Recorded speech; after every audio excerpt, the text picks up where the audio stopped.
മുമ്പൊക്കെ ഞാൻ എങ്ങനെയാന്ന് വെച്ചാൽ കുറച്ച് കിട്ടുമ്പോഴേക്കും ഞാനിരുന്ന് കരയുമായിരുന്നു. ഇപ്പൊ ഞാൻ കരയുന്നോടത്ത് വരെ ഞാൻ എൻ്റെ ടൈം സേവ് ചെയ്യാൻ നോക്കും.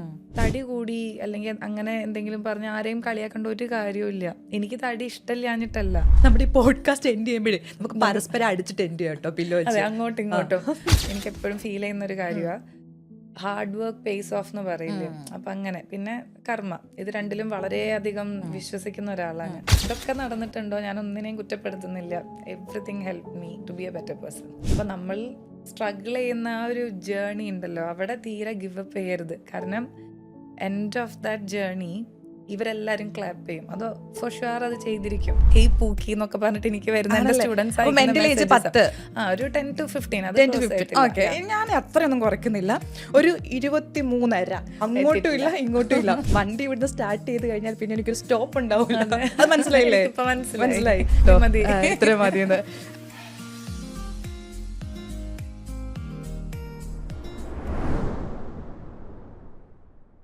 ഹായ്, ഹലോ, എല്ലാവർക്കും നമസ്കാരം. ലുമിനോ ഫോക്കസിന്റെ മറ്റൊരു പോഡ്കാസ്റ്റിലേക്ക് എല്ലാവർക്കും സ്വാഗതം.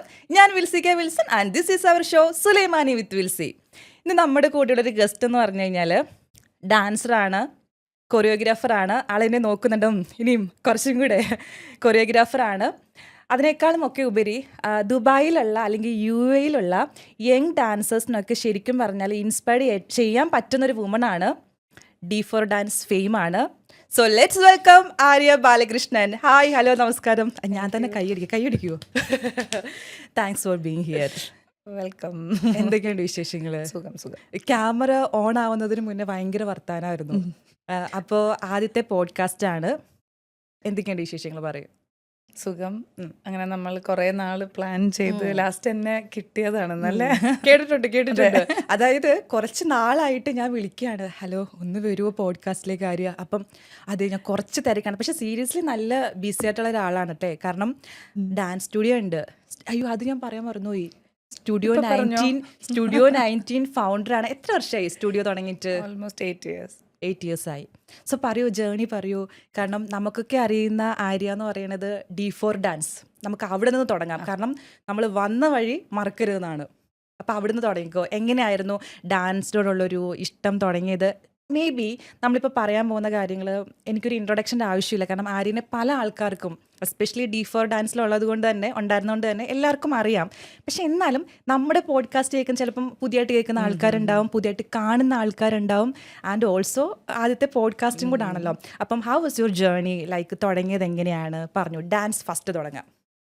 ഡാൻസ് സ്റ്റാർട്ട് ചെയ്യുന്നത് ഞാൻ ആക്ച്വലി ലേറ്റ് ആയിട്ട്. ഞാൻ സ്കൂളിൽ പഠിക്കുമ്പോൾ ഡാൻസ് ഓഡിഷന് പോകും. ഞാൻ എല്ലായിടത്തും പറയുന്ന കാര്യം കേട്ടോ. ഞാൻ ഓഡിഷൻസിന് പോവും, ഡാൻസിന് മാത്രം സെലക്ഷൻ കിട്ടില്ല. എന്നിട്ട് പിന്നെ ഞാൻ പാടാനൊക്കെയാണ് പോവാം. ഫൈനലി കോളേജിൽ ജോയിൻ ചെയ്തു. അവിടെ ഒരു റാഗിങ്ങിനിടയിലാണ് എനിക്കിങ്ങനെ ഡാൻസിനൊരു ടാലൻ്റ് ഉണ്ടെന്ന് അറിയുന്നത്. റാഗിങ് കാരണം രക്ഷപ്പെട്ട ഒരാളാണ്. അങ്ങനെ അത് കഴിഞ്ഞ് പിന്നെ എൻജിനീയറിങ്ങിന് ജോയിൻ ചെയ്തു. അവിടെ സ്റ്റാർ ആയിരുന്നു. ഒരു സോളോ കോമ്പറ്റീഷനൊക്കെ പോവും.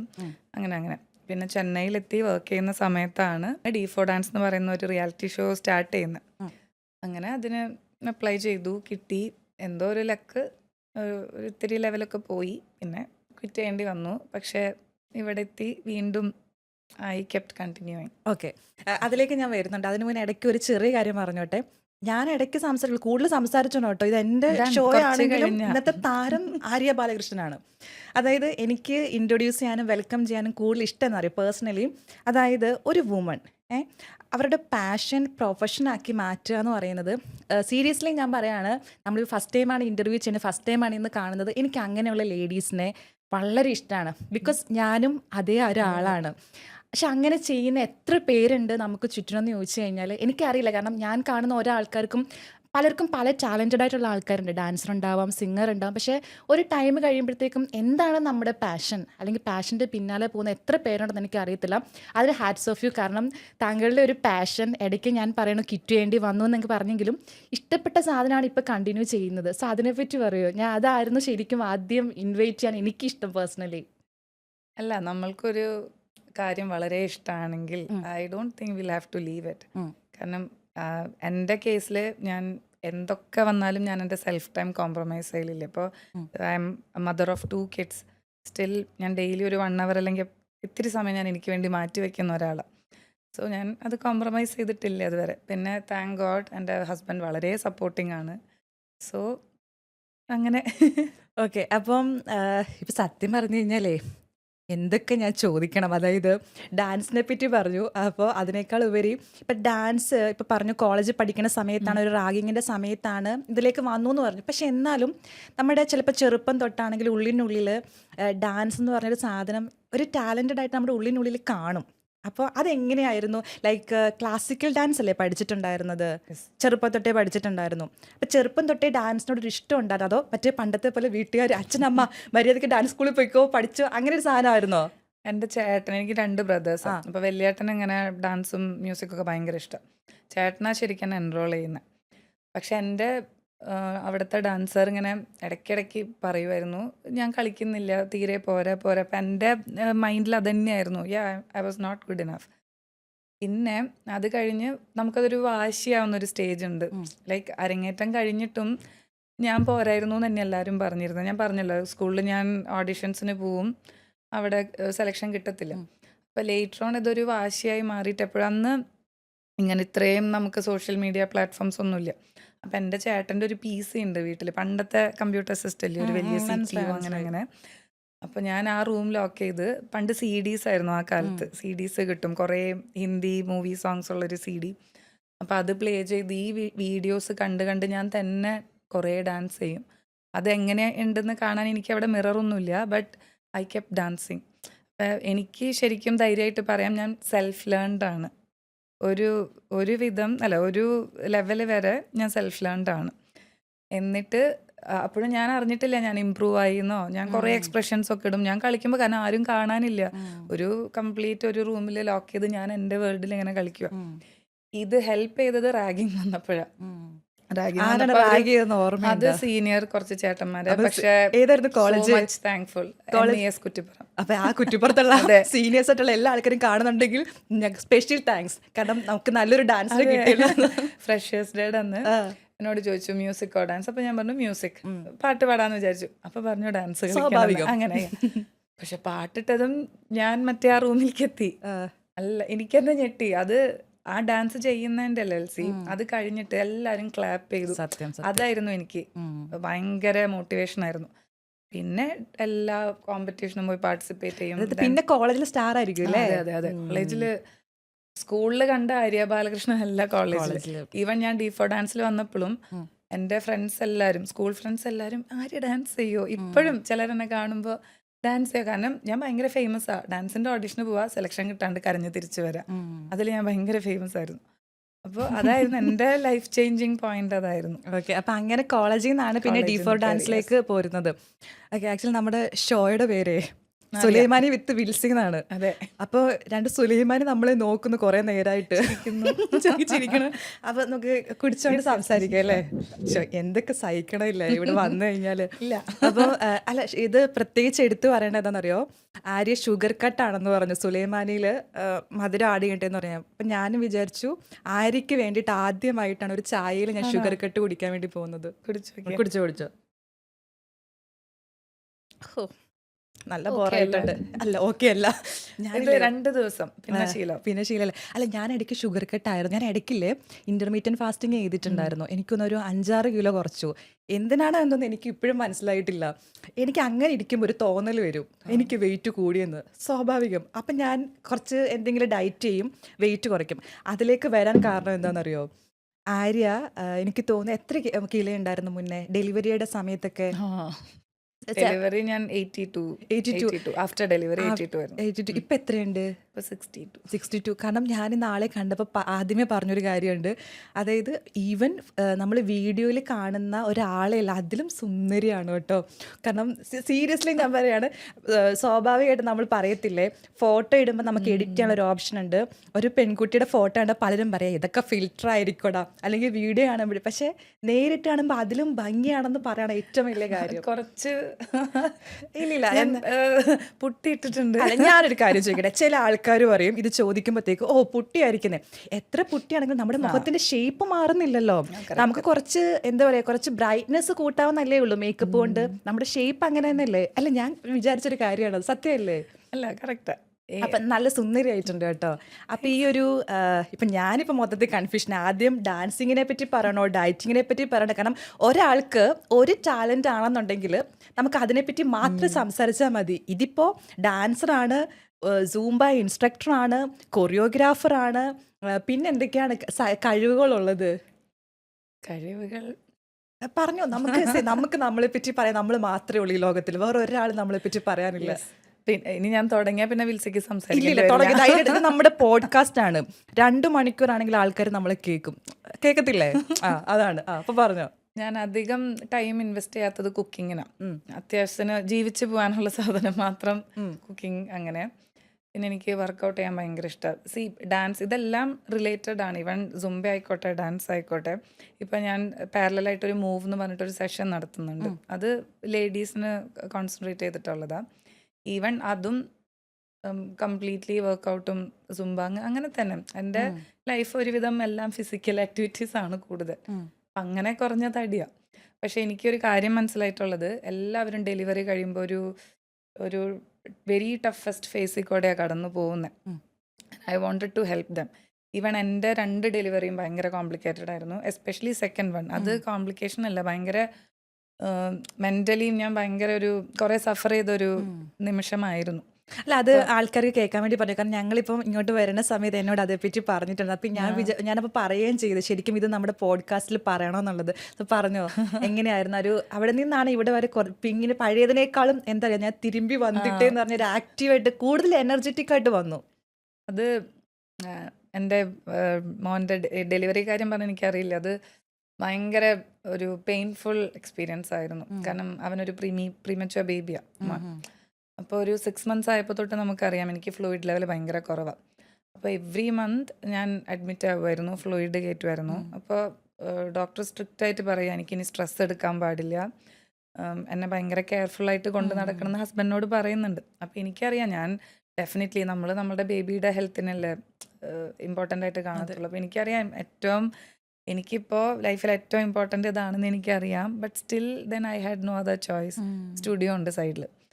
സ്റ്റുഡിയോ ആ നേരത്ത് ഭയങ്കര ഡൗൺ ആയിക്കൊണ്ടിരിക്കുമായിരുന്നു. അപ്പോൾ even before the day of my delivery ഞാൻ സ്റ്റുഡിയോയിലായിരുന്നു. അപ്പോൾ നെക്സ്റ്റ് ഡേ ആക്ച്വലി ഡെലിവറിക്ക് വേണ്ടി പോയതല്ല. ചെന്ന് ഒരു സ്കാനിങ്ങിന് പോയപ്പോൾ ഡോക്ടർ പറഞ്ഞു ഇന്ന് ബേബീനെ എടുക്കണം. കാരണം എൻ്റെ ഫ്ലൂയിഡ് ലെവൽ 3 ആയിരുന്നു. 7 or 10 വേണ്ട സ്ഥലത്ത് എനിക്ക് 3 ഉള്ളൂ. അപ്പോൾ ബേബിക്ക് ഇങ്ങനെ ഫ്ലൂയിഡ് ഇല്ല. അങ്ങനെ ആ ഒരു ടൈം ഭയങ്കര ഒരു ടഫസ്റ്റ് ഫേസ് ആയിരുന്നു. ഈവൻ എൻ്റെ ഹസ്ബൻഡ് എൻ്റെ ഫോണിൻ്റെ ഫേസ് ഐ ഡി ഒക്കെ മാറ്റിയിട്ടു. ലൈക്ക് ഞാൻ ഇങ്ങനെ സ്ട്രെസ് എടുക്കുന്നത് കണ്ടിട്ട്. അത് കഴിഞ്ഞ് നമുക്ക് കിട്ടുന്ന ഒരു കുഞ്ഞ് ഭയങ്കര ചെറുതാ, അത്രയേ ഉള്ളൂ അവനെ പിടിക്കാൻ. 2 kg ഉണ്ടായിരുന്നു, പിന്നെ ഡ്രോപ്പ് ചെയ്തു. 1 അങ്ങനെയുള്ളൊരു ബേബീനെ കിട്ടി. ഒരു 1 month ആളിങ്ങനെ ബോഡിയിലിട്ടിട്ട് വീട്ടിലിരിക്കുക. ഇത് കഴിഞ്ഞ് വന്നപ്പോഴേക്കും എനിക്ക് ബാലൻസ് ചെയ്യാൻ ആ സമയത്ത് പറ്റിയില്ല. സ്റ്റുഡിയോ രണ്ടും കൂടെ ഫാമിലിയാ. ഇങ്ങനെ തിരിച്ച് വന്ന് നോക്കുമ്പോൾ എൻ്റെ ഫിസിക് ആകെ മാറി. 82, എനിക്ക് ഇരിക്കാൻ പറ്റുന്നില്ല, ലൈക്ക് ഒന്നിനും പറ്റുന്നില്ല. മൈൻഡ് ആകെ ഡൗൺ ആയി. ഇത് കഴിഞ്ഞ് വന്ന് എനിക്കറിയാം ഇനി നെക്സ്റ്റ് ഫേസ് ഇത് പോസ്റ്റ്പാർട്ടം ഡിപ്രഷനിലേക്കുള്ള പോക്കാം. അപ്പോൾ എനിക്കൊരു ക്വാളിറ്റി ഉള്ളത് എന്താണെന്ന് വെച്ചാൽ ഞാൻ അതിന് എന്നെ വിട്ടു കൊടുക്കത്തില്ല. അത് ഭയങ്കര എൻ്റെ ഒരു ഡയറക്റ്റ് ഡിസിഷൻ. ഞാൻ എന്നെ വിട്ടു കൊടുക്കാറില്ല. അങ്ങനെ അവിടെ നിന്ന് തുടങ്ങി. എന്നിട്ടിപ്പോൾ ഐ എം ബാക്ക്. എനിക്കറിയാം ഞാൻ പണ്ടത്തേനേലും ആക്റ്റീവാണ് ഞാനിപ്പോൾ. അപ്പോൾ അത് ഓരോ സ്ത്രീകൾക്കും പറ്റും. ഇപ്പോൾ ഞാൻ പറഞ്ഞില്ലേ ഓൾറെഡി, ഞാനിപ്പോൾ ഇന്നലെ ഒരു ന്യൂ ബാച്ച് സ്റ്റാർട്ട് ചെയ്തു. അപ്പോൾ എനിക്ക് ഇപ്പോൾ റീസെൻ്റ് കുറേ ഇഷ്യൂസ് നടക്കുന്നുണ്ട്. അത് കണ്ടപ്പോൾ എനിക്ക് തന്നെ തോന്നി ഓക്കെ കുറച്ച് ഫ്രീ സെഷൻസ് വെക്കാം. കാരണം ഫിനാൻഷ്യലി പറ്റാത്ത കുറേ ലേഡീസ് ഉണ്ട്, അവർ ഭയങ്കര ഹെൽപ്ലെസ്സാണ്. അങ്ങനെ ചുമ്മാ ഒരു പോസ്റ്റ് ഇട്ടതാ, കുറച്ച് ഫ്രീ സ്ലോട്ട്സ് വരുക, നിങ്ങൾക്ക് ഇഷ്ടമുള്ളവർക്ക് നമ്മളെ ജോയിൻ ചെയ്യാം for new mothers. Enquiry like 100, more than 100, like around ഒരു 300 എൻക്വയറീസ് വന്നിട്ടുണ്ട്. ഇതെല്ലാവരും എന്നോട് സംസാരിക്കുന്ന രീതി കരഞ്ഞിട്ടാണ്. ഓക്കെ, സോ അവർക്കറിയാം ഇത് നമുക്ക് വേണ്ടിയിട്ടുള്ളൊരു പ്ലാറ്റ്ഫോമാണ്. Then I must talk to her. പറയുന്ന രീതി ചേച്ചി എന്ന് പറഞ്ഞിട്ട് ഇങ്ങനെ കരയുക, വളരെ ഹെൽപ്ലെസ് ആയിട്ട്. അപ്പം എത്രയോ ലേഡീസ് അങ്ങനെ ഉണ്ട്. അപ്പോൾ ഒന്നില്ലെങ്കിൽ ഇവർക്ക് ആ നേരത്ത് വേണ്ട സപ്പോർട്ട് കിട്ടുന്നില്ല വീട്ടിൽ നിന്ന്. പിന്നെ ഇവരെന്നെ ഇത്രയും കൂടെ എന്താ പറയുക, ആ നേരത്തെ ഇത്രയും കൂടെ ആക്റ്റീവായിട്ടിരിക്കണം. ഈ പോസ്റ്റ്പാർട്ടം എന്ന് മാത്രമല്ല, ഇപ്പോൾ റീസെന്റ് ഇഷ്യൂസ് കുറേ നടക്കുന്നില്ലേ, ലൈക്ക് ഇപ്പോൾ സൂയിസൈഡ്സ് കുറേ അതിലേക്ക് വരുന്നുണ്ട്. തീർച്ചയായിട്ടും എല്ലായിടത്തും നമ്മൾ ഇത്തിരി സെൽഫ് ഇൻഡിപെൻഡൻ്റ് ആയിരിക്കണം, നമ്മൾ ഇത്തിരി സെൽഫ് സഫിഷ്യൻ്റ് ആയിരിക്കണം, സ്ട്രോങ് ആയിരിക്കണം. കാരണം മറ്റൊരാൾക്ക് നമ്മളെ ഹെൽപ്പ് ചെയ്യുന്നതിന് ഒരുപാട് ലിമിറ്റേഷൻസ് ഉണ്ട്. നമുക്ക് എപ്പോഴും ഒരാളെ ഡിപ്പെൻഡ് ചെയ്ത് നിൽക്കാൻ പറ്റത്തില്ല. അപ്പോൾ ഇതൊക്കെ ഞാൻ എൻ്റെ ലൈഫിൽ നിന്ന് പഠിച്ച ഒരാളാണ്. അപ്പോൾ എനിക്ക് വേണ്ടത് ഇത് എല്ലായിടത്തേക്കും ഒന്ന് എത്തിക്കണം എന്ന് എനിക്ക് ഭയങ്കരമായിട്ടുണ്ട്. അങ്ങനെയാണ് ഞാൻ മൂവിലേക്ക് കോൺസെൻട്രേറ്റ് ചെയ്തത്. ആക്ച്വലി നമ്മളിത് സംസാരിക്കുന്ന സമയത്ത് എൻ്റെ അടുത്ത് ഈ സ്റ്റോറിയൊക്കെ പറഞ്ഞിട്ട് ഞങ്ങളിങ്ങനെ വണ്ടി ഇടിച്ചിങ്ങനെ സംസാരിച്ചപ്പം അപ്പം എന്നോട് പറഞ്ഞ് ഫ്രീ ആയിട്ടൊന്നും ചെയ്യണം, അതൊന്നും പറയേണ്ട വിളിച്ചത്. അപ്പം ഞാൻ പറഞ്ഞു ഉറപ്പായിട്ട് ഇത് പോഡ്കാസ്റ്റിൽ പറയണം. കാരണം എന്താണെന്ന് വെച്ചാൽ ഇത് കാണുന്ന ഒരു പക്ഷെ വേറെ ഡാൻസേഴ്സ് ഉണ്ടാവും, ഒരു പക്ഷെ അവർക്കും തോന്നിയാലോ നമുക്കും ഇത് ചെയ്തുകൂടെ, നമ്മളെ കൊണ്ട് പറ്റുന്ന ഒരു ഹെൽപ്പ് വേറൊരാൾക്കും. എസ്പെഷ്യലി എനിക്ക് തോന്നുന്ന കാര്യം ഇപ്പം ലേഡീസ് ഇപ്പം എത്ര എഡ്യൂക്കേറ്റഡ് ആയിക്കോട്ടെ അല്ലെങ്കിൽ എത്ര ഒരു പൊസിഷനിൽ ഇരുന്ന് കഴിഞ്ഞാലും ഒരു ടൈം എത്തുമ്പോഴത്തേക്കും മെന്റലി ഒരു ഭയങ്കര ഡിപ്രസ്ഡ് ആവുന്നുണ്ട്. അപ്പോൾ ഒരു പക്ഷേ ഡാൻസിലൂടെ അല്ലെങ്കിൽ ഈ പറഞ്ഞ നമുക്കിപ്പോൾ ഒരാൾ നമ്മുടെ കൂടെ ഉണ്ട്, സപ്പോർട്ടിനുണ്ടെന്ന് പറയുന്നത് തന്നെ അതിനേക്കാൾ വലിയൊരു വേറൊരു കാര്യം ഉണ്ടെന്ന് എനിക്ക് തോന്നുന്നില്ല. ശരിയല്ലേ? കറക്റ്റ്. ഒന്നില്ലെങ്കിൽ ഫാമിലിയിൽ നിന്ന് നല്ല സപ്പോർട്ട് വേണം. പക്ഷെ എൻ്റെ കേസിൽ എൻ്റെ ഹസ്ബൻഡ് ഭയങ്കര സപ്പോർട്ടിങ്ങാണ്. പക്ഷേ ചില കാര്യത്തിൽ നമുക്ക് നമ്മളുടെ ഇമോഷൻസ് ആ സമയത്ത് ഭയങ്കര വേരിയേഷൻസ് ഉണ്ടാവും. നമ്മൾ പെട്ടെന്ന് സങ്കടത്തിലേക്ക് പോകും, പെട്ടെന്ന് ദേഷ്യത്തിലേക്ക് പോകും. അപ്പൊ കൂടെ നിൽക്കുന്ന ആൾക്കും അത് മനസ്സിലാക്കാൻ പറ്റണം. പിന്നെ ബേബീനെ എത്ര ഇതായാലും നമുക്ക് ഒരു ഇത് കഴിഞ്ഞിട്ട് ബേബീനെ ആർക്കും കൊടുക്കാനും പറ്റത്തില്ലല്ലോ. ലൈക്ക് ഇപ്പൊ ബേബീനെ നമ്മൾ തന്നെ ഓൾമോസ്റ്റ് ഒരു 75% നമ്മൾ തന്നെ നോക്കണം. അത് ആ നേരത്തെ അമ്മമാർ അങ്ങനെയാണ്, നമ്മൾ തന്നെ വേണം. ഇപ്പൊ നമ്മൾ മാറ്റി വെച്ചാലും ബേബിക്ക് അമ്മ വേണ്ടേ. അപ്പൊ അങ്ങനെ ആ ഒരു ടൈമിൽ ഇവർക്ക് സ്ട്രെസ്സാ കൂടുന്നത്. അപ്പോൾ ഞാനിപ്പോൾ റീസെൻ്റ്ലി കണ്ടുപിടിച്ച, ഞാൻ അങ്ങനെയാണ് ആ ടോപ്പിക്കിലേക്ക് വന്നത്, പില്ലോ ഫൈറ്റ്.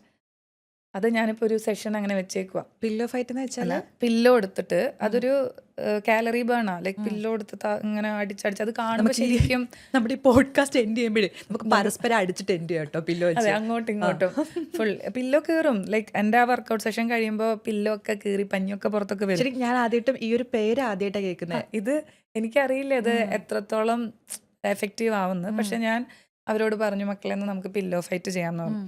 പില്ലോ ഇട്ടിട്ട് താഴിട്ട് ഇങ്ങനെ അടിക്കും, തിരിച്ചടിക്കും, പില്ലോ താഴിട്ട് പില്ലോനെ അടിക്കും. അപ്പം ഞാൻ അവരോട് പറയും ദേഷ്യം സ്വാഭാവികമായിട്ട് ആരോടെങ്കിലും ഒക്കെ ആ നേരത്ത് ദേഷ്യം ഉണ്ടാവും. ഞാൻ പറഞ്ഞു ശരി, ഞാൻ പറഞ്ഞു ദേഷ്യമുള്ള ആരെയാന്ന് വെച്ചാൽ ചിന്തിച്ചോ, 2 3 എത്രയോ പേരാന്ന് വെച്ചോ ഇട്ടടിച്ചോ. ഈ ഒരു വർക്കൗട്ടിൽ എനിക്ക് ഗുണം എന്താന്ന് വെച്ചാൽ ഞാൻ ഇവരധികം ഗൈഡ് ചെയ്യണ്ട, തന്നെ അടിച്ചോളും. സത്യം, ഈസി ഓടിപ്പോയൊക്കെ അടിക്കുന്നതാണ്. വോളിക്ക് ഓടിപ്പോയി അടിക്കുന്നത്, തിരിച്ച് ഓടി വന്ന് അടിക്കുന്നത്. അപ്പോൾ മൈൻഡിൽ അത്രയും സ്ട്രെസ്സും ഫ്രസ്ട്രേഷൻ ഉണ്ട്. അപ്പൊ ഒരു സോങ് ഞാൻ ഇടുന്ന സോങ് ഏതാണെന്നറിയോ? മോഹൻലാലിന്റെ പടകാളിച്ചണ്ട്. അതൊക്കെ ഇട്ട് കൊടുക്കുക. ഈ സോങ്ങിന്റെ ബീറ്റിനനുസരിച്ച് ഇവര് ഓടിച്ചാടി അടി. ഇത് കഴിഞ്ഞിട്ട് നമ്മളുടെ ഒരു ബ്രീത്തിങ് ഇല്ലേ, ഹെവി ബ്രീത്തിങ്. പക്ഷെ ഇത് ഭയങ്കര സാറ്റിസ്ഫൈഡ് ലുക്ക് എല്ലാവർക്കും. കാരണം കഴിഞ്ഞു, ഞാനൊരു ദിവസം ഡെഫിനറ്റ്ലി അത് രസമാ. ഭ്രാന്തമാരി തോന്നും, കാരണം ആർക്കാലും തോന്നും എന്ത് ഭ്രാന്തി പെണ്ണുകൾ കാണിക്കുന്നത്. പക്ഷെ ഇതൊരു പുതിയ ടേം അതോ ഇതെന്തെങ്കിലും എല്ലായിടത്തും വന്നിട്ടുണ്ടോ, അതോ ആര്യ തന്നെ കണ്ടുപിടിച്ചാണോ? അല്ല, എനിക്ക് തോന്നി ഞാനൊരു ദിവസം പിള്ളേരുടെ കൂടെ കളിച്ച് കഴിഞ്ഞപ്പോൾ എനിക്ക് ഭയങ്കര റിലീഫ് തോന്നി. അപ്പൊ ഞാൻ ചുമ്മാ അതൊന്ന് ഇംപ്ലിമെന്റ് ചെയ്ത് നോക്കിയതാ. പക്ഷെ അത് ഈക്വലി അന്ന് എനിക്ക് തോന്നുന്നു ആ സെഷനിലൊരു അറൌണ്ട് 40 പ്ലസ് റെക്കോർഡഡ് സെഷൻ ഉണ്ട്, നമുക്കൊരു 35. ഇവരെല്ലാരും ഭയങ്കര എൻജോയ് ചെയ്തു ആ സെഷൻ. അപ്പൊ എനിക്ക് മനസ്സിലായി ശരിയാ, ഇത് നമ്മളെപ്പോഴും ഡാൻസ് കളിക്കുന്നത് എപ്പോഴും വർക്കൗട്ട് ചെയ്യുന്നതല്ലല്ലോ. ഇത് കഴിഞ്ഞപ്പോൾ എല്ലാവരും നല്ലപോലെ സ്വെറ്റ് ആയിട്ടുണ്ട്. അപ്പൊ കാലറി ബേണും നടന്നു, നല്ലപോലെ ഫ്രസ്ട്രേഷൻ അടിച്ചങ്ങ് കളഞ്ഞു. അല്ല, അതൊരു പുതിയ പറയാൻ പറ്റില്ല. കാരണം ഇപ്പൊ ഈ സൂംബ എന്ന് പറയുന്നത്, if I am not wrong, കൊളംബിയയിലാണ്. കൊളംബിയ എന്ന് പറഞ്ഞാണ് 1990s.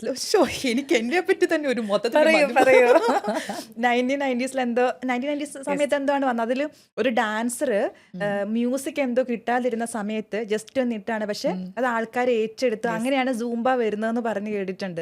ശരിയാണോ? പെർത്തോ എന്ന് പറഞ്ഞിട്ട് ഒരാള് ആളുടെ എയറോബിക്സിന്റെ പെൻഡ്രൈവ് എടുക്കാൻ മറന്നു. അപ്പൊ ആൾക്ക് അന്ന് എന്താ ചെയ്യേണ്ടതെന്ന് അറിയാണ്ട് എന്ത് ചെയ്തു, ഹിറ്റ് സോങ്സ് എടുത്തിട്ട് വർക്കൗട്ടിന് പകരം ആള് DJ പോലെ ചുമ്മാ ഇങ്ങനെ ഷൗട്ട് ചെയ്ത് സ്റ്റെപ്സ് എടുത്തു. അപ്പൊ അന്ന് ആൾക്കാർ അത് ഭയങ്കരമായിട്ട് എൻജോയ് ചെയ്തു. അങ്ങനെ സ്റ്റാർട്ട് ചെയ്തതാ സുംബ. പിന്നെ അത് സിൻ ഇൻസ്ട്രക്ടേഴ്സ് ലിസ്റ്റായി, ട്രെയിനീസ് കുറെ പേരായി, പിന്നെ കുറെ ആൾക്കാർ എന്ന് പറഞ്ഞതുപോലെ തന്നെ കണ്ടിന്യൂ ചെയ്തു. എന്ന് പറഞ്ഞ പോലെ തന്നെ പില്ലോ ഫൈറ്റിങ് നാളെ ഒരു സുപ്രഭാതത്തിൽ പറയാം. ആര്യ ബാലകൃഷ്ണൻ പില്ലോ ഫൈറ്റർ എന്തുകൊണ്ട് വന്നുകൂടാ? ഇതൊക്കെ എന്ന് പറഞ്ഞു കഴിഞ്ഞാൽ തമാശക്ക് പറഞ്ഞെങ്കിലും നമ്മൾ കണ്ടുപിടിക്കണം, അല്ലെങ്കിൽ ഓരോ കാര്യങ്ങള് നമ്മൾ ചെയ്യുന്ന ഒരു കാര്യം രണ്ടാമത് ഒരാൾക്കും കൂടി അത് എന്തെങ്കിലും ഗുണം ഉണ്ടായി കഴിഞ്ഞാൽ ദാറ്റ് മീൻസ് അത് ഹിറ്റായി കഴിഞ്ഞു. അങ്ങനെയാണെങ്കിൽ ഇത് ഹിറ്റ് ആവും. അല്ല എന്തായാലും ഞാനത് വരുന്നുണ്ട് കേട്ടോ. എനിക്കത് എക്സ്പീരിയൻസ് ചെയ്യണമെന്ന് പറഞ്ഞപ്പോൾ എക്സ്പീരിയൻസ് ചെയ്യണമെന്ന് ഭയങ്കര ആഗ്രഹം. ആക്ച്വലി എനിക്ക് തോന്നുന്നു സൂംബ കുറേ ആൾക്കാർ ഇപ്പം ദുബായിൽ സൂംബ ഇൻസ്ട്രക്ടേഴ്സ് അല്ലെങ്കിൽ സൂംബ ചെയ്യാൻ ആൾക്കാർ, ഞാനൊരു 5 മാസം പോയിട്ടുണ്ടായിരുന്നു കേട്ടോ സൂംബയിൽ. അപ്പോൾ എനിക്ക് തോന്നിയൊരു കാര്യം എന്ന് വെച്ചാൽ ഞാൻ ജിമ്മിലും പോകുന്നുണ്ടായിരുന്നു. അപ്പം ജിമ്മിനേക്കാളും കുറച്ചുകൂടെ നമ്മൾ ഭയങ്കരമായിട്ട് സ്വെറ്റ് ആവുകയും നമുക്ക് മെൻ്റലി കുറച്ച് എന്തൊക്കെയോ ഒരു റിലീഫായിട്ട് തോന്നുന്നുണ്ട് സൂംബ ചെയ്തിട്ട്. അപ്പം എങ്ങനെയാണ് സൂംബ എന്ന് പറഞ്ഞാൽ ശരിക്കും പറഞ്ഞ ഒരു ഡാൻസ് ഫോം അല്ല, നമ്മുടെ കാർഡിയോ അല്ലേ? ഡാൻസ് വർക്കൗട്ട് തന്നെ, പക്ഷെ ആ. അതിൽ പല ഇന്റൻസിറ്റിയുടെ ഉണ്ടായിരിക്കും, പല ഇന്റൻസിറ്റി, ഡിഫറെന്റ് സ്റ്റൈൽസ്. പക്ഷെ സുംബ എന്ന് പറയുന്നത് കൂടുതലും ഒരു ഫോറിൻ കൾച്ചറാണ്. പക്ഷെ എനിക്ക് തോന്നുന്നു ഇപ്പോൾ നമ്മളുടെ ഇന്ത്യൻ കൾച്ചറിനോട് അതിനായിട്ട് അല്ല ഇന്ത്യൻ കൾച്ചറുമായിട്ട് കുറെ ഡാൻസ് ഫോം ഇന്ത്യൻ സൂംബ അല്ലേ? കൾച്ചറിനെ സപ്പോർട്ട് ചെയ്യാൻ വേണ്ടി അങ്ങനത്തെ കുറെ ബോഡി ഫിറ്റ്നസ് എന്നൊക്കെ പറഞ്ഞിട്ട് നമ്മളുടേതായ ശൈലിയിൽ ഇപ്പൊ കുറെ ഇറങ്ങുന്നുണ്ട്. At the end of the day നമ്മുടെ ബോഡി ഒന്ന് സ്വെറ്റ് കൊറേ കളിക്കും, നല്ലപോലെ വേർക്കും, നല്ല എൻജോയ് ചെയ്തിട്ടാ അല്ലെ. അതാ വ്യത്യാസം. നമ്മൾ ജിമ്മിൽ പോകുമ്പോ നമ്മൾ കഷ്ടപ്പെട്ട് വെയിറ്റ് എടുക്കുന്നു, കഷ്ടപ്പെട്ട് കൗണ്ട് ചെയ്ത് സ്പോട്ട് ചെയ്യുന്നു, അങ്ങനെയാ. പക്ഷെ ഈ ഡാൻസ് വർക്കൗട്ട് ആകുമ്പോൾ നമ്മൾ എൻജോയ് ചെയ്ത് തടി കുറയ്ക്കുന്നു, അതാ വ്യത്യാസം. അപ്പൊ മെന്റൽ ഹാപ്പിനെസ് അതിന്റെ ഒരു ഇത് വേറെ ആയിരിക്കും. ഇപ്പം നമുക്ക് സ്റ്റുഡിയോ 19ലേക്ക് വരാം. ഇപ്പൊ സ്റ്റുഡിയോ 19 സ്റ്റാർട്ട് ചെയ്തിട്ട് 8 വർഷമായി പറഞ്ഞു. Okay, so 8 years of journey എന്ന് പറഞ്ഞാൽ അതും നല്ല സക്സസ് ആയിട്ടാണ് പോയിക്കൊണ്ടിരിക്കുന്നത്. അപ്പം ആ ഒരു ജേർണി സ്റ്റുഡൻസിനെ പറ്റി പറയും. കാരണം ഞാൻ കേട്ടിട്ടുണ്ട് ആര്യയുടെ ഡാൻസ് ക്ലാസ്സിൽ വരുന്ന സ്റ്റുഡൻ്റ് ഒക്കെ 60+ ആയിട്ടുള്ള ആൾക്കാരും വരുന്നുണ്ടെന്നുള്ളത്. സോ അതിനെപ്പറ്റി പറയോ? പല ഏജ് കാറ്റഗറി ഉണ്ട്. അതിൽ ഈ 60+ ഞാൻ പറയാം. ഇവര് വിളിച്ചിട്ട് പറയുന്നത് ഞങ്ങൾ ഡാൻസ് ചെയ്യാൻ ഒത്തിരി ആഗ്രഹിച്ചിരുന്ന ആൾക്കാരെ. അവരുടെ യങ് ഏജിലേക്ക് നോക്കുമ്പോൾ മേ ബി കുറെ സ്ട്രഗിൾസ് ആയിരുന്നിരിക്കാം. ഓക്കെ, അപ്പൊ അവർക്ക് സെൽഫ് ടൈം എന്നുള്ളൊരു കോൺസെപ്റ്റിന് ടൈം ഉണ്ടായിട്ടുണ്ടാവില്ല. അപ്പൊ ഇവര് വിളിച്ച് ചോദിക്കുന്നത് കളിക്കാൻ ആഗ്രഹം ഉണ്ടായിരുന്നു. അപ്പൊ മോസ്റ്റ്ലി ആരുടെയെങ്കിലും ഗ്രാൻഡ് പാരൻസ് ആയിരിക്കാം, അല്ലെങ്കിൽ ആരുടെയെങ്കിലും അമ്മയായിരിക്കാം സ്റ്റുഡിയോയില്. അപ്പൊ ഇവര് വന്നിങ്ങനെ പറയുമ്പോൾ ഞാൻ പറയും, ഡാൻസിന് അങ്ങനെ ഒരു ഏജ് ഇല്ല, ഒരു ഏജ് നോക്കേണ്ട കാര്യമില്ല. ഇഷ്ടമാണോ കളിച്ചിരിക്കണം. അത് ഡാൻസ് എന്ന് മാത്രമല്ല, ഞാൻ എല്ലാവരോടും പറയുന്ന കാര്യമാണ്. If you like something do it. ബാക്കി ആരെയും അത് ഉപദ്രവിക്കുന്നില്ല എന്ന് ഉറപ്പുണ്ടെങ്കിൽ ഗോ ഫോർ ഇറ്റ്. അപ്പം അങ്ങനെ വന്ന സ്റ്റുഡൻസാണ്. അപ്പം ഇതിൽ ലാസ്റ്റ് എന്താ ഉണ്ടായെന്ന് വെച്ചാൽ ഇവരാണ് പിന്നെ സൂപ്പർ സ്റ്റാർസ് ആയത്. സ്റ്റേജ് ഷോസ് ചെയ്യുന്നു, എല്ലാവരും ഇങ്ങനെ ഇവരുടെ ഡാൻസ് കണ്ട് ഇങ്ങനെ ഷോക്കായി നിൽക്കുന്നു. അപ്പം എനിക്കത് ഭയങ്കര പ്രൗഡ് മൊമെൻ്റ് ആയിരുന്നു. തീർച്ചയായിട്ടും. അപ്പം ഞാനത് ഇങ്ങനെ ചില സ്ഥലത്ത് പറയലുണ്ട്. ചിലരിങ്ങനെ എനിക്ക് പറ്റത്തില്ല, വയ്യ എന്നൊക്കെ പറയുമ്പോൾ ഞാൻ ഇവരെ റോൾ മോഡൽസ് ആക്കി കാണിക്കും. കാരണം അവിടെ ഞാനല്ല, അവിടെ ഈ ഏജ് കാറ്റഗറിയിലുള്ളവര് വന്ന് എല്ലാം മറന്ന് നല്ല ഭയങ്കര സൂപ്പർ എനർജിയിലാണ് കളിക്കുന്നത്. അപ്പോൾ അത് ശരിക്കും ഹാറ്റ്സ് ഓഫ്. അവരുടെ ആ ഒരു പാഷനും ഇൻട്രസ്റ്റാ കാണുന്നത്. അങ്ങനെ. അപ്പൊ ഇവിടെ ആക്ച്വലി ഇപ്പം ആര്യയുടെ ഡാൻസ് ഫോം എന്ന് പറഞ്ഞാൽ ക്ലാസിക്കൽ ഡാൻസ് ഫോം ആയിരുന്നല്ലോ. അതിനുശേഷം വെസ്റ്റേൺ, ഹിപ്പ് ഹോപ്പ് ഒക്കെ ഉണ്ട്. അപ്പൊ ഇവിടെ ദുബായിലെ ഇപ്പൊ ഏറ്റവും കൂടുതൽ വരുന്ന സ്റ്റുഡൻസ് ലൈക്ക് ഏതാണ് നമ്മൾ കൂടുതൽ എടുക്കുന്ന ക്ലാസ്? ഏതാണ്? ക്ലാസിക്കൽ ആണോ അതോ ഹിപ്പ് ഹോപ്പ് ആണോ? നമ്മളുടെ സ്റ്റുഡിയോയിൽ വന്നിട്ട് കൂടുതലും ഫ്രീ സ്റ്റൈൽ ഹിപ്പ് ഹോപ്പ് അങ്ങനെയാ പോകുന്നത്. ഈവൻ ഭരതനാട്യം ഉണ്ട്. ഞാൻ മനസ്സിലാക്കിയിടത്തോളം ഇവിടെ ഐ തിങ്ക് ഒരു 3 or 4 ഇൻസ്റ്റിറ്റ്യൂഷൻസേ ഉള്ളൂ പ്രോപ്പർ ക്ലാസിക്കൽ നമ്മളുടെ ട്രഡീഷൻ ഫോളോ ചെയ്ത്. ഇപ്പം എനിക്ക് ഒരു ഐ വിഷ് ഒരു ബേബി ഗേൾ ഉണ്ടായിരുന്നെങ്കിൽ എനിക്കറിയാം, ഞാനൊരു 2-3 സ്ഥലം നോട്ട് ചെയ്ത് വെച്ച് ഞാൻ അങ്ങോട്ടേക്ക് കൊണ്ടുപോകത്തുള്ളൂ. കാരണം അവരെ കറക്റ്റായി പഠിപ്പിക്കുന്നത്. ഇപ്പം പല സ്ഥലത്തും ഞാൻ കേട്ടിട്ടുണ്ട് ഭരതനാട്യം 1 year പഠിച്ചിട്ട് അരങ്ങേറ്റം ചെയ്യാം. നെവർ. ക്ലാസിക്കലൊന്നും അങ്ങനെ ഒരു രീതിയിൽ വരത്തേയില്ല. അതിനെ പഠിക്കേണ്ട ഒരു ചിട്ടയുണ്ട്. ഇത്രയും ഇത് കടന്നിട്ട് അത്രയും അഭ്യസിച്ചിട്ട് അങ്ങനെ ഭയങ്കര ഡിവൈൻ അല്ലേ ക്ലാസിക്കൽ. ഭരതനാട്യം, മോഹിനിയാട്ടം എന്നൊക്കെ പറയുന്നത് അങ്ങനെയാണ്. പക്ഷെ ഇവിടെ കുറേ സെൻറ്റേഴ്സിൽ അതല്ലാണ്ട് ചെയ്യുന്നവരുണ്ട്. അപ്പോൾ അതിൻ്റെ ഒരു ഡിഫറൻസ് ഉണ്ട്. ഞാനിപ്പോൾ കൂടുതലും കോൺസെൻട്രേറ്റ് ചെയ്യുന്നത് ഫ്രീ സ്റ്റൈൽ ഹിപ്പ് ഹോപ്പ്, നമ്മുടെ സ്റ്റുഡിയോ 19 അതിനാണ് ഫേമസ് ആയി വരുന്നത്. അപ്പോൾ ഇനി സ്റ്റാർട്ട് ചെയ്യണമെന്നുണ്ട് നമ്മളുടെ ഒരു കലാക്ഷേത്ര പാറ്റേണോ എന്തെങ്കിലും കൊണ്ടുവന്ന് അതിൻ്റെതായ രീതിയിൽ ഐ വുഡ് ലവ് ടു. തീർച്ചയായിട്ടും. അല്ല, അത് ചിലപ്പം എനിക്കും പലപ്പോഴും തോന്നിയിട്ടുള്ള കാര്യമാണ്. ഇപ്പം നമ്മളിപ്പം ഒരു സ്ഥാപനത്തിനെ ഒന്നും കുറ്റം പറയുക ഒന്നുമല്ല, പക്ഷെ ഇത് റിയലായിട്ട് ഈ ജനിക്കുമ്പോൾ അതിലൊരു ഡാൻസർ അല്ലെങ്കിൽ സാധനം ചില ആൾക്കാരുടെ മനസ്സിലേക്ക് വരും. കുട്ടിയുടെ ഒരു പ്രായം എത്തുമ്പോൾ തന്നെ എനിക്കൊരു വലിയ ഡാൻസർ. അപ്പം അവർക്കൊക്കെ ചിലപ്പോൾ ഒരു ബുദ്ധി അല്ലേ, കറക്റ്റ് നമ്മളിപ്പോൾ എന്ത് കാര്യങ്ങളും പഠിക്കുന്ന സമയത്ത് എസ്പെഷ്യലി എനിക്ക് തോന്നുന്നു ഡാൻസ് ഒക്കെ നമ്മൾ കറക്റ്റ് ആളുടെ അടുത്ത് തന്നെ പോയി, പ്രത്യേകിച്ച് ക്ലാസിക്കൽ ഡാൻസ് ഫോം ഒക്കെ അല്ലേ. ക്ലാസിക്കലിൻ്റെ എനിക്ക് ഭയങ്കര വിഷമം തോന്നിയിട്ടുണ്ടായിരുന്നു. ഞാൻ കല്യാണം കഴിഞ്ഞ് ഇവിടെ വന്ന സമയത്ത് ഞാൻ ക്ലാസിക്കൽ ഡാൻസർ ആയിരുന്നു. അപ്പോൾ ഓരോ സ്റ്റേജ് ഷോസിന് കോൾ വരുമ്പോൾ ഞാൻ ക്ലാസിക്കൽ ചെയ്തോട്ടെ, വേണ്ട. അപ്പോൾ എടുത്തടിച്ചവർ നോ പറയുക. എന്താ സംഭവം, അതൊരിക്കലും ക്ലാസിക്കൽ ഡാൻസിന്റെ പ്രശ്നമല്ല. ക്ലാസിക്കൽ ഡാൻസ് നമ്മൾ അത് ആ കറക്റ്റ് രീതിയിൽ നമ്മൾ എക്സിക്യൂട്ട് ചെയ്യുകയാണെങ്കിൽ എല്ലാവരും ഇരുന്ന് ക്ലാപ്പ് ചെയ്യും. ഓക്കെ, പക്ഷേ ഞാൻ പിന്നെ മനസ്സിലാക്കിയത് ഇവിടെ സാധാ ഇങ്ങനെ തട്ടിക്കൂട്ടി പഠിപ്പിക്കുക തോന്നിയ പോലെ അത് അങ്ങനെ ചെയ്തുകൂടാ. ക്ലാസിക്കൽ ഡാൻസ് അങ്ങനെ പ്രസന്റ് ചെയ്ത് ഒരു പോയിന്റ് എത്തി, ആൾക്കാർ they started telling no. Even നമുക്കിപ്പോൾ എൻക്വയറീസ് വരുമ്പോഴും please don't come with classical എന്നായി തുടങ്ങി. പക്ഷെ അത് ബ്യൂട്ടിഫുള്ളായി പ്രസന്റ് ചെയ്തിട്ടുണ്ടെങ്കിൽ അത്രയും ഭംഗി വേറെ ഒരു ഡാൻസ് ഫോമിനും ഇല്ല. അപ്പം അതിൻ്റെ ഒരു ചെറിയൊരു അവയർനെസ്സിൻ്റെ കുറവ് ഇവിടെ ഉണ്ടെന്ന് എനിക്ക് തോന്നിയിട്ടുണ്ട്. ബട്ട് നൗ കുറേ ഇൻസ്റ്റിറ്റ്യൂഷൻസ് വന്നിട്ടുണ്ട് കേട്ടോ, completely based on classical performances. അവരൊക്കെ സൂപ്പറായിട്ട് ചെയ്യുന്നുണ്ട്. I am very proud. അല്ല, എനിക്കത് പറയുമ്പോൾ ഇപ്പം നാട്ടിലിപ്പോൾ ഒരുപാട് ക്ലാസിക്കൽ ഡാൻസ് പഠിപ്പിക്കുന്ന ഒരുപാട് നല്ല ഗുരുക്കന്മാരുണ്ട്. പക്ഷെ ഞാനൊരു വലിയൊരു സംശയമാണ്, അതായത് നമ്മുടെ ദുബായിലെ അല്ലെങ്കിൽ UAE ഈ ക്ലാസിക്കൽ ഡാൻസിന് എത്രത്തോളം ഇമ്പോർട്ടൻസ് ഉണ്ട് ചോദിക്കാൻ വേറെ കാര്യമൊന്നുമല്ല. ഇപ്പം നാട്ടിലൊക്കെ എന്ന് പറഞ്ഞാൽ ഒരു കുട്ടി ക്ലാസിക്കൽ ഡാൻസ് പഠിച്ചു കഴിഞ്ഞാലും അവർക്ക് പെർഫോം ചെയ്യാനുള്ള വേദികൾ ഒരുപാടുണ്ട്. ഇപ്പം സ്കൂളിലായിക്കോട്ടെ, സ്കൂൾ ഒരുപാട് പ്രോഗ്രാംസ്, അല്ലെങ്കിൽ എന്താ പറയുക, നമുക്ക് യൂത്ത് ഫെസ്റ്റിവൽ ഉണ്ടാകും, അല്ലെങ്കിൽ ഡിസ്ട്രിക്ട് ലെവൽ, അങ്ങനെയൊക്കെ ഒരുപാട് നമുക്കിങ്ങനെ ഓപ്ഷൻസ് ഉണ്ട്. നമ്മുടെ കഴിവുകൾ കാണിക്കാൻ പറ്റുന്ന ഒരുപാട് വേദികൾ അല്ലെങ്കിൽ ഓപ്പർച്യൂണിറ്റീസ് നമ്മുടെ നാട്ടിലുണ്ട്. പക്ഷെ UAE സ്കൂളുകളിലൊക്കെ അത് എത്രത്തോളം ഉണ്ടെന്നുള്ള കാര്യം, അത് എത്രത്തോളം ഇമ്പോർട്ടൻസ് ഉണ്ട്, അതാണ് എൻ്റെ ഒരു ക്വസ്റ്റ്യൻ. ഇമ്പോർട്ടൻസ് ഉണ്ട്. ലൈക്ക് നമ്മളൊരു എന്തെങ്കിലും ഒരു ടാലന്റിൽ നമ്മൾ ഇത്രയും കൂടെ ഇമ്പ്രൂവ് ആയി നല്ലൊരു ലെവലിലേക്ക് എത്തണമെങ്കിൽ ഡെഫിനറ്റ്ലി കോമ്പറ്റീഷൻസ് വേണം. കാരണം എന്നാലേ നമുക്ക് സെൽഫ് പുഷ് ചെയ്യാൻ പറ്റുള്ളൂ അല്ലേ. ഇപ്പോൾ എന്തെങ്കിലും ഒരു കോമ്പറ്റീഷനിൽ ഞാൻ പാർട്ടിസിപ്പേറ്റ് ചെയ്തിട്ടുണ്ടെങ്കിൽ I practice more, I put more effort. അങ്ങനെ എൻ്റെ സൈഡിൽ നിന്ന് തന്നെ കുറേ എഫേർട്ട് വരും അതിന് വേണ്ടി. ഇപ്പോൾ അതിപ്പോൾ എൻ്റെ സ്റ്റുഡൻ്റ് ആണെങ്കിലും ഞാനും ഉറക്കൊളച്ചിരിക്കും, അവരും ഒത്തിരി പ്രാക്ടീസ് ചെയ്യും അങ്ങനെ. പക്ഷെ എനിക്ക് ഇവിടെ തോന്നിയത് എന്താണെന്ന് വെച്ചാൽ, ഫസ്റ്റ് തിങ് എക്സ്പെൻസ് വളരെ കൂടുതലാണ് ഇങ്ങനത്തെ ഒരു കോമ്പറ്റീഷൻ കണ്ടക്ട് ചെയ്യണമെങ്കിൽ. ഇപ്പോൾ പാരൻസിന് തന്നെ ചിലപ്പോൾ അവർക്ക് എഫോർഡ് ചെയ്യാൻ പറ്റണമെന്നില്ല. നാട്ടിലാണെങ്കിൽ കുട്ടികൾ എപ്പോൾ പ്രാക്ടീസിന് വിളിച്ചാലും they are ready to come. ഇവിടെ വിടാഞ്ഞിട്ടല്ല, main thing traffic issues, parents എല്ലാവരും വർക്കിംഗ് ആയിരിക്കും. അപ്പം നമുക്ക് ഇതിന് വേണ്ടിയിട്ട് ഇംപ്ലിമെൻ്റ് ടൈമില്ല, ഡെയിലി വന്ന് പ്രാക്ടീസിനൊന്നും ടൈമില്ല. അപ്പം അങ്ങനെ കുറച്ച് റെസ്ട്രിക്ഷൻസ് ഉണ്ട്. അത് ഐ ഡോണ്ട് നോ. പക്ഷേ സ്റ്റിൽ അത് എനിക്കൊരു വലിയൊരു സംശയമായിട്ട് തോന്നിയൊരു കാര്യമാണ്. But anyway, coming back to the നമ്മുടെ പോയിന്റ് എന്താണെന്ന് വെച്ചാൽ, നമ്മൾ തമ്മിൽ കോൺവെർസേഷൻ സ്റ്റാർട്ട് ചെയ്യുന്നത്, ഞാനൊരു ദിവസം ഫോൺ വിളിച്ചിട്ട്, ഓർമ്മയുണ്ടെന്ന് അറിയില്ല, ഇപ്പോൾ കുറച്ച് കാലങ്ങളായി, ഞാൻ പറഞ്ഞു എൻ്റെ പോഡ്കാസ്റ്റിലേക്ക് വരാമോ. അന്ന് ഒരു ടോപ്പിക് ഉണ്ടായിരുന്നു, എനിക്ക് തോന്നുന്നു അന്ന് ആ സമയത്ത് എന്തോ നാട്ടിലേതോ ദുബായിൽ ആരോ ലേഡീസ് എന്തോ സൂയിസൈഡ് ചെയ്തൊരു ടൈമാണ്. അത് കഴിഞ്ഞിട്ട് നമ്മൾ കേൾക്കുന്നത് ഈ റീസെൻ്റ്ലി 2 പെൺകുട്ടികൾ സൂയിസൈഡ് ചെയ്തു. അന്ന് നമ്മൾ കുറേ സംസാരിച്ചിട്ട് ഓർമ്മയുണ്ടോ ഇതിനെപ്പറ്റി സംസാരിച്ചപ്പോൾ ഞാൻ ഉറപ്പായിട്ടും ഇവിടെ വന്നിട്ട് അതിനെപ്പറ്റി നമ്മുടെ പോഡ്കാസ്റ്റിൽ സംസാരിക്കണമെന്ന് പറഞ്ഞു. കാരണം എന്താണെന്നറിയാമോ, ഇപ്പം ഒരുപാട് സൂയിസൈഡ് അറ്റംപ്റ്റ്, എസ്പെഷ്യലി കല്യാണം കഴിച്ചതിന് ശേഷം അല്ലേ, നമ്മൾ ഈ ന്യൂസുകൾ നാട്ടിലാണെങ്കിലും കാണുകയും വാർത്തകളിലൂടെ കേൾക്കുകയും ചെയ്യുന്നുണ്ട്. നമ്മൾ ഒരുപക്ഷെ നമ്മൾ ഈ ദുബായി നിൽക്കുന്നതുകൊണ്ടാണെന്ന് അറിയത്തില്ല, ആ 2 വാർത്തകൾ കേൾക്കുമ്പോൾ എനിക്ക് എന്തോ, എനിക്കെന്നല്ല നമുക്ക് ഓരോരുത്തർക്കും മെൻ്റലി അത് ഭയങ്കര ബുദ്ധിമുട്ടാക്കി. പക്ഷെ അപ്പോഴും എന്നെ അത്ഭുതപ്പെടുത്തിയൊരു വലിയൊരു കാര്യമുണ്ട്. ദുബായ് പോലുള്ളൊരു രാജ്യത്ത് അല്ലെങ്കിൽ UAE പോലുള്ളൊരു രാജ്യത്ത് പെൺകുട്ടികൾക്ക് ഇത്രയും സേഫ് ആയിട്ടുള്ളൊരു മറ്റൊരു രാജ്യമുണ്ടെന്ന് എനിക്ക് തോന്നുന്നില്ല. പ്രത്യേകിച്ച് ഇപ്പം നമുക്ക് എന്തെങ്കിലും ഒരു ബുദ്ധിമുട്ടോ കാര്യങ്ങളോ ഉണ്ടെങ്കിൽ പോലീസിനെ വിളിച്ചു കഴിഞ്ഞാൽ സ്പോട്ടിൽ അവർ വന്നു കഴിഞ്ഞാൽ ഫുൾ നമ്മൾ അത്രയും സേഫാണ്. അപ്പം എനിക്കത് കണ്ടപ്പോൾ തോന്നി എന്തുകൊണ്ട് അല്ലെങ്കിൽ അതിനെ റിയാക്ട് ചെയ്തില്ല. പക്ഷെ മേ ബി ഞാനൊരു കുറ്റമായിട്ട് പറയല്ല, ഒരു പക്ഷേ ഒരു ലേഡി അല്ലെങ്കിൽ ഒരു പെൺകുട്ടി വളർന്നു വരുന്ന സാഹചര്യങ്ങളായിരിക്കാം. പക്ഷേ ഈ പറയുന്ന എല്ലാ ആൾക്കാരും എഡ്യൂക്കേറ്റഡ് ആണ്, നല്ല പൊസിഷനിൽ ജോലി ചെയ്യുന്ന ആൾക്കാർ. പക്ഷെ എന്നാലും എന്തുകൊണ്ടാണ് ഇത് സംഭവിക്കുന്നത്? നമ്മൾ ഇത് സംസാരിക്കണം എന്ന് പറഞ്ഞിട്ടാണ് ആദ്യം വിളിച്ചത്.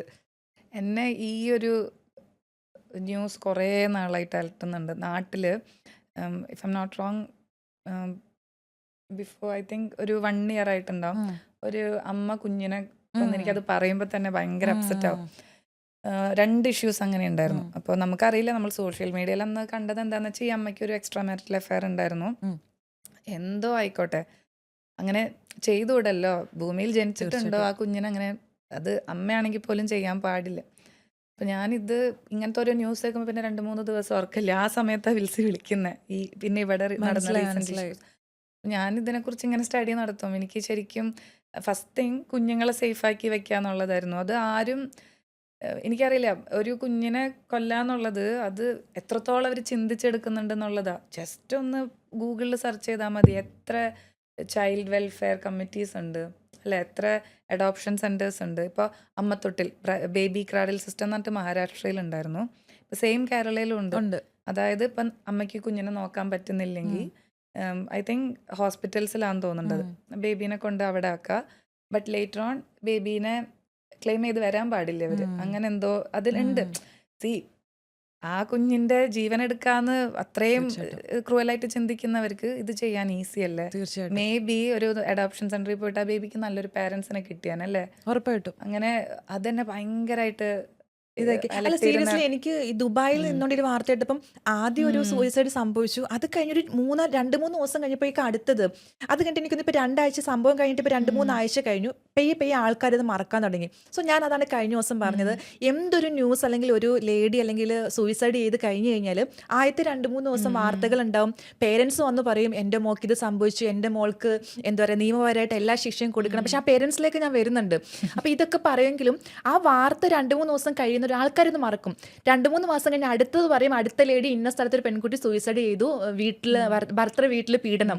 സത്യം പറഞ്ഞാൽ ചില സമയത്ത് ഇതൊക്കെ കാണുമ്പോൾ ദേഷ്യം വരും. ഈ ദേഷ്യം വരുന്നത് എന്തുകൊണ്ടാണെന്ന് വെച്ചാൽ എന്തുകൊണ്ടാണ് സമയത്ത് ഇതിനുള്ളൊരു റിയാക്ഷൻ അതിലേക്ക് ഞാൻ വരുന്നുണ്ട്. ഇപ്പം പേരൻസിൻ്റെ കാര്യം ഞാൻ പറയട്ടെ. ഇപ്പം ആര്യയ്ക്ക് അറിയാം, ഇപ്പം നമ്മൾ വളർന്നു വരുന്ന ഓരോരുത്തരും വളർന്നു വരുന്ന ഫാമിലി ബാക്ക്ഗ്രൗണ്ട് ഡിഫറെൻ്റ് ആയിരിക്കും. എല്ലാവരും കല്യാണം കഴിച്ചു കഴിഞ്ഞാൽ ഇപ്പം പെൺകുട്ടികൾ സൂയിസൈഡ് ചെയ്യുന്നു. നമ്മുടെ മുന്നിൽ തന്നെ എന്തോരം കാര്യങ്ങൾ നമ്മൾ കേൾക്കുന്നു.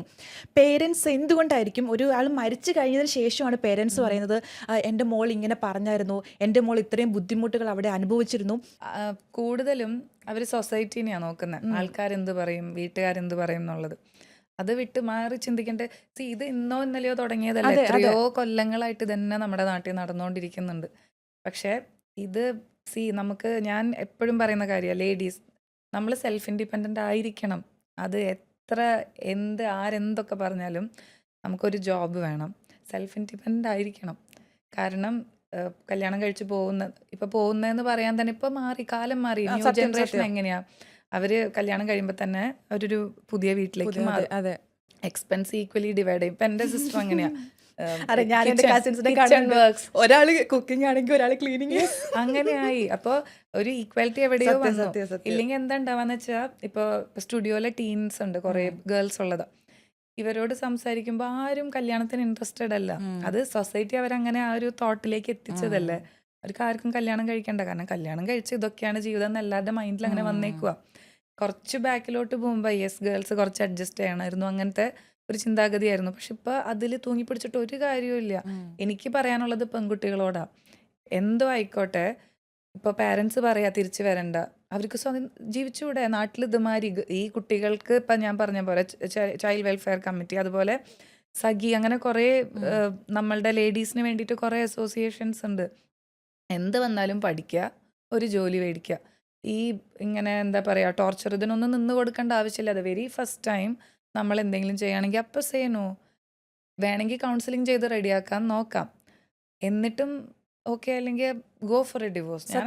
ഞാൻ പറയണത് എന്താണെന്ന് വെച്ചാണ്ടല്ലോ, നമ്മൾ ഒരിക്കലും ഈ പറയണത് പോലെ പേരൻസ് നമ്മളെ കേൾക്കാനില്ല. ആദ്യമേ എനിക്ക് പറയാനുള്ളത് പേരൻസിനോടാണ്. കാരണം എന്താണെന്ന് വെച്ചാൽ ഒരു പെൺകുട്ടി ഈ പറയണത് പോലെ കല്യാണം കഴിഞ്ഞെന്ന് വെച്ചാൽ അവർ എന്തെങ്കിലും ഒരു ബുദ്ധിമുട്ട് അവർക്ക് തോന്നിക്കഴിഞ്ഞ് കഴിഞ്ഞാൽ മോളെ നീ അഡ്ജസ്റ്റ് ചെയ്യും.